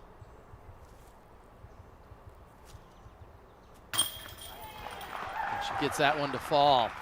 Sarnen doesn't have a problem with collecting birdies out here on the course. It was all of the struggles she had. She had 3 bogeys and then a triple bogey when it was all said and done. So Sarnen looking to clean up tomorrow. Again, birdie's not the problem.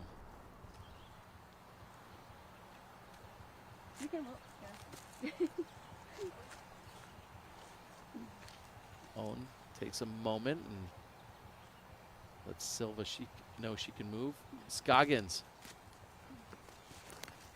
doesn't connect with any change. Certainly a little rattling there. Or just maybe a lapse of focus for a moment, because to see Owen airball the straddle putt from inside 30 feet on perfectly flat ground. Not normal.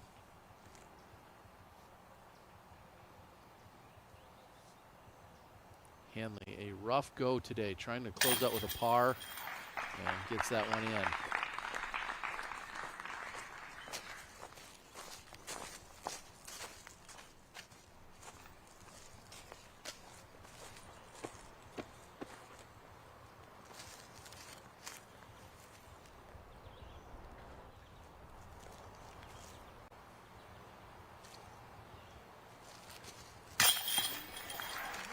Gannon closes with a birdie and a 2-stroke lead going into tomorrow's round.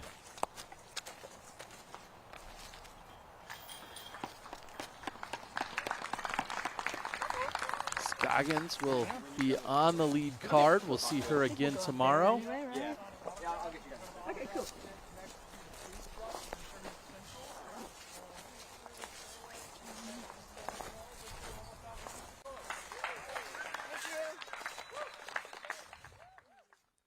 Round 1 complete, Val.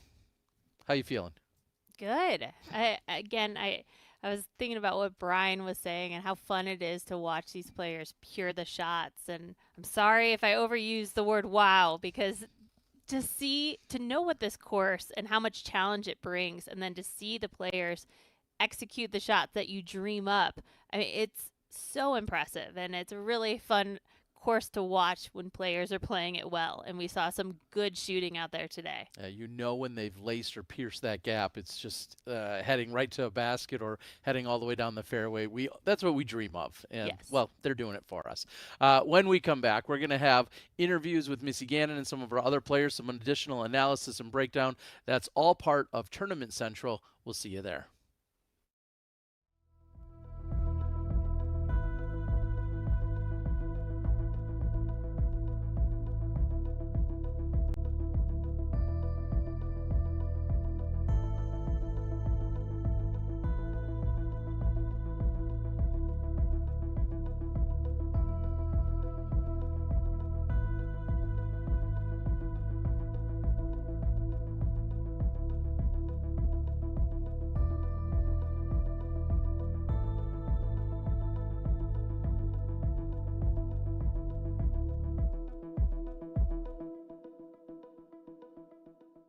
This season, Team Discraft is making a statement, and the message is loud and clear.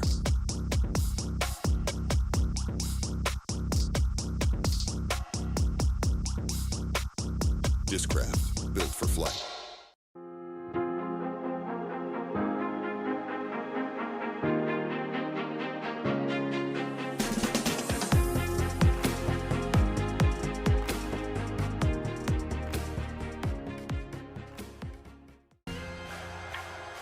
Legends built it. The next generation is elevating it. The most dominant team in disc golf history just got deeper. World champions, record breakers, the future of the game, united under one banner. This isn't just competition, it's a legacy in motion. This is the next chapter. Discraft, built for flight.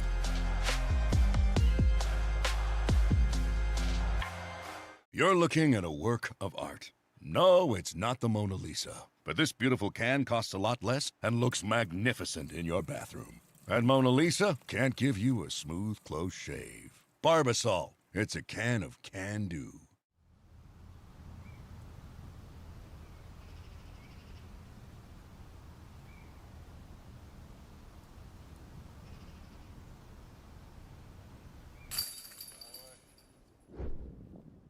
The educational disc golf experience brings disc golf to schools and communities nationwide. With support from industry leaders and key partnerships, Edge has granted over $450,000 to help kids learn and grow through the sport of disc golf.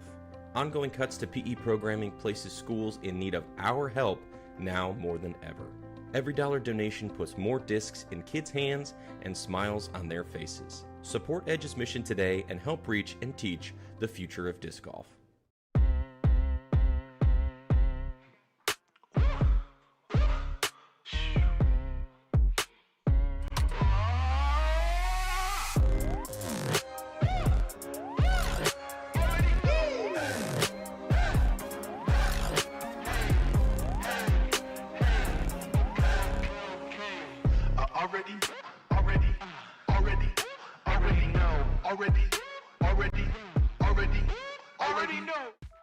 At the Paul Macbeth Foundation, we're obsessed with one thing: making disc golf more accessible to people around the world. But here's the thing, we can't do this alone. This September 20th, we're trying something massive. It's called Throw for More. Here's how it works. You get sponsors, play as much disc golf as you can, and every hole brings the sport to someone new. UDIS believes in what we're doing so much, they're donating 10 cents for every single round played that day. Your rounds on September 20th, they count. Register at throwformore.com.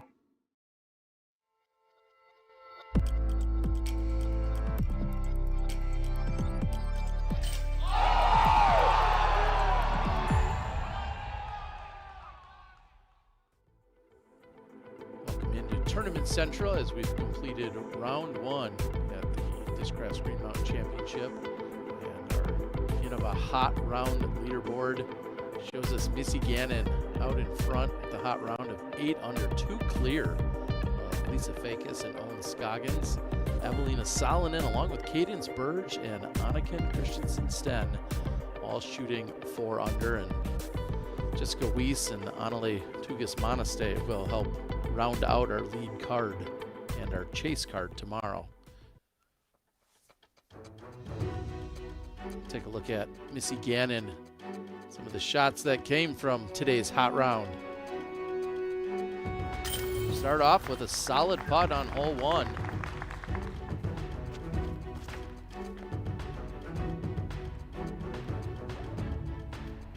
Line tee shot on 2.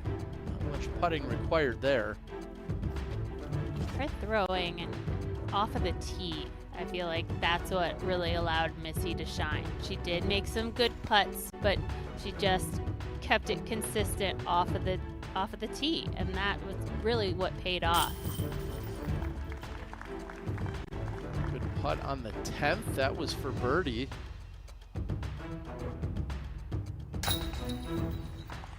She was closing out her round.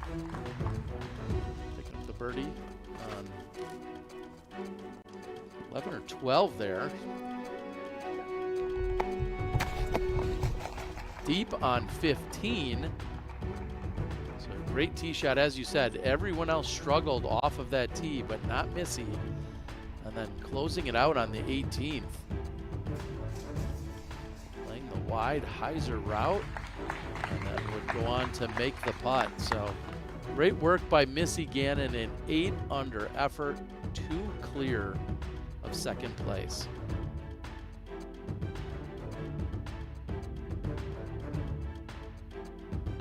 The back 9, plenty of birdies. 6 of them on the back. And just the 2 blemishes on 13 and 16 on her day, but looked good all around by Missy Gannon today. Yeah, and very clean. I think Missy Gannon, the reason that she's been a champion on the Disc Golf Pro Tour is she's just so consistent. She can play really well on these technical courses, and then we just saw her win at D-Glow, so she knows how to throw uphill in the wide open, and she really put on a show with her driver today. Brian Earhart caught up with her after the round. Here's what she had to say. Missy Gannon joins us now after round 1 here at Brewster Ridge. 8 down. 2 bogeys on the day. Just kind of paint us the picture of what went down out there. Yeah, it felt pretty smooth for the most part. You know, there's a few out here that are like bonus birdies. Definitely gettable, but I'm not mad about a par. And a couple of bogeys, you know, they came late. And yeah, just a couple of minor stupid mistakes and decisions there. But otherwise, yeah, felt like everything was pretty much clicking. And I love being out on this course. And so it's hard to be mad even after a bogey because you just look around and it's so beautiful, and yeah, it's very enjoyable to play. Go even deeper on that, because we're in the middle of the season. We're in a playoff event. It's obviously intense competition, but talk about like what you just said, the feeling of being out here in Vermont at this time of year. Yeah, I mean, we're back in the Northeast. I'm from New York, and I've traveled up here quite a bit to parts of Vermont, and so it just kind of feels like I'm home. You know, I'm not from Vermont, but it kind of just feels like I'm back in the woods that I remember growing up in and running through. And so I think that's where it kind of hits me, where it's like, you know, it really nothing could really go wrong out here. You know, we're out here in the woods, and it's just, again, a joy to play this course. I've been coming here since 2018, so I've always looked forward to getting up to Vermont. Well, still got the whole day ahead of you. It's a gorgeous day out here. Any extracurriculars that you and Tom are going to get into? Yeah, I don't know. Maybe. We did a hike yesterday up to Sterling Pond, and so that was really beautiful. I don't know, wherever the day takes me, but I'm definitely going to enjoy it outside, whatever happens. Missy, thanks for your time, and we'll see you out there tomorrow. Thank you.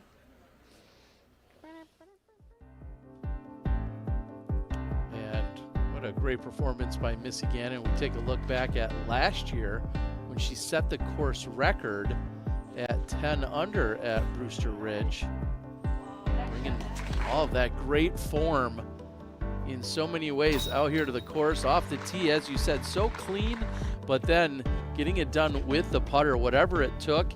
Thanks to our friends over at Disc Golf Deals USA. They have pictures, scaled weights of every disc, along with same-day shipping.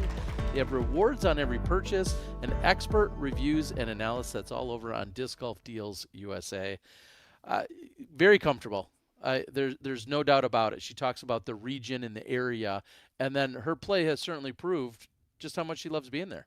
Yeah, and growing up on courses that are similar to this and knowing how to throw those very accurate lines in the woods, it's a great thing to feel comfortable in some shots that could be scary for other players. When there's not a lot of space, there's so much room for error. If you feel comfortable on Brewster Ridge, you're going to be succeeding, and you're going to have a huge advantage over other players. Well, our world champion had some success out there today. She shot very well. Of course, I'm talking about Owen Scoggins. And when we look at her scorecard, we're going to see that it was just that one blemish. And it was actually on the same hole where Missy Gannon had her first blemish, hole 13.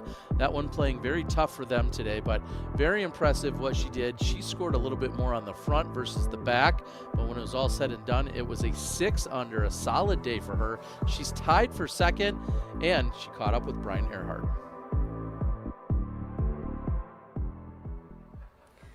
All right. Welcoming into the clubhouse, the world champion Owen Scoggins. Round 1, Brewster Ridge, 6 under par. Just talk about the day in general. How did it feel out there? I feel like my drive pretty good today. I make some good drive. The upshot is always harder, but I think my main problem is my putting. I feel like I missed 4 putts today. 2 probably outside, the other 2 probably inside. So yeah, 4 putts is kind of like quite a lot for today. But overall, it's okay. 6 down. Yeah. When you miss putts like that, is there an explanation for it? Do you need to go practice something, or is it just one of those days? I'm always go back to the putting after the round. Doesn't matter I putt good or bad. I'm always go back to my routine. Here and there, I feel like sometimes I just put a little bit too much hyzer on it. And then the ankle and then the basket here and there. But, even bad putting day is still okay. Yeah. You're sitting in second place going into one more round here at Brewster. Any changes, any disc selection changes? What's going to happen out there tomorrow? It's going to be the same disc, same up shot. Hopefully putting better tomorrow. That's why I have to work on, one of those days is, sometimes you bang the putt, sometimes you just not. And overall, it's not too bad. Well, it's a beautiful day out here in Vermont. Owen, we'll see you tomorrow. Thank you. Smiles from Owen, and I think that's one of my favorite takeaways that we hear all the time from her. Good day of putting or bad day of putting, it doesn't matter. She's going to go to the practice green. Like, it just doesn't matter. Some days when she says she putts poorly, she might get extra putts in. But either way, she's going to the practice green at some point tonight, and somewhere between 100 and 200 putts at minimum is what she'll be doing. And I think that speaks for itself when you look at her scores week in and week out. That's where she makes up strokes on the rest of the field. Yeah, absolutely. And she says that's, she doesn't throw as far as most people, but she knows that if she puts some extra time in on around the basket practicing putting, that's where she can really capitalize on those opportunities if she does find herself on the green. And it makes me laugh because, I'd love to have a day like Owen had today on the putting green. That's poor for her, but for most people, again, all relative. She did really well putting. She did hit some huge putts today, regardless. And to start off the round, 3 under through the first 4 holes, you're putting pretty well. But if you miss the putt on 18, though, that always stinks. So it doesn't really matter how the rest of the round played out. She missed that final putt, so she'll be putting here in probably the next 10 minutes. She certainly will. And she'll be joined tomorrow by, of course, our leader in Missy Gannon, and then Lisa Fakis and Evelina Salonen. We saw she had a relatively clean scorecard as well, throwing the disc very well, had a few of her putting woes that unfortunately we're somewhat used to, but driving the disc well enough to still put herself into position to be in the hunt and to be on the lead card tomorrow. So exciting to see. One task at hand, and that, of course, our OTB Only the Best shot of the day. What are your candidates? You shouted out a candidate in the thought earlier. I pinned it in my brain. Mm-hmm. It was one of the big putts that Owen hit. Hole 8. She was the first birdie that we saw of the day with a huge putt. It was 50, 60 feet, sloping behind the pin, but she wasn't afraid when she stood up to that putt. I like that, and I liked hole 6 with Missy Gannon. Just after I gave all my flowers and accolades to Holland Hanley throwing one of the best shots you could throw, right. Missy Gannon follows it up and puts it underneath the basket, even closer than that. So those are a couple of good candidates. We'll see what production thinks, but it's always great when we have something to actually discuss and argue about in terms of which one was better. Here it is, your OTB shot of the day, the first one of the Green Mountain Championships weekend, and you called it, Val. Owen Scoggins, the long putt and the first birdie on hole 8 out of all of our competitors. More than 45 women in the field, and Owen was the first to do it as the last group to come through. Very deserving for Owen Scoggins. That's our OTB Only the Best shot of the day. For Brian Earhart out on the course, Valerie Jenkins, I'm Terry Miller. We'll see you this afternoon for the FPO action that kicks off at 2 p.m. Eastern. We'll be on the Disc Golf Network as well as JomezPro. We'll see you there.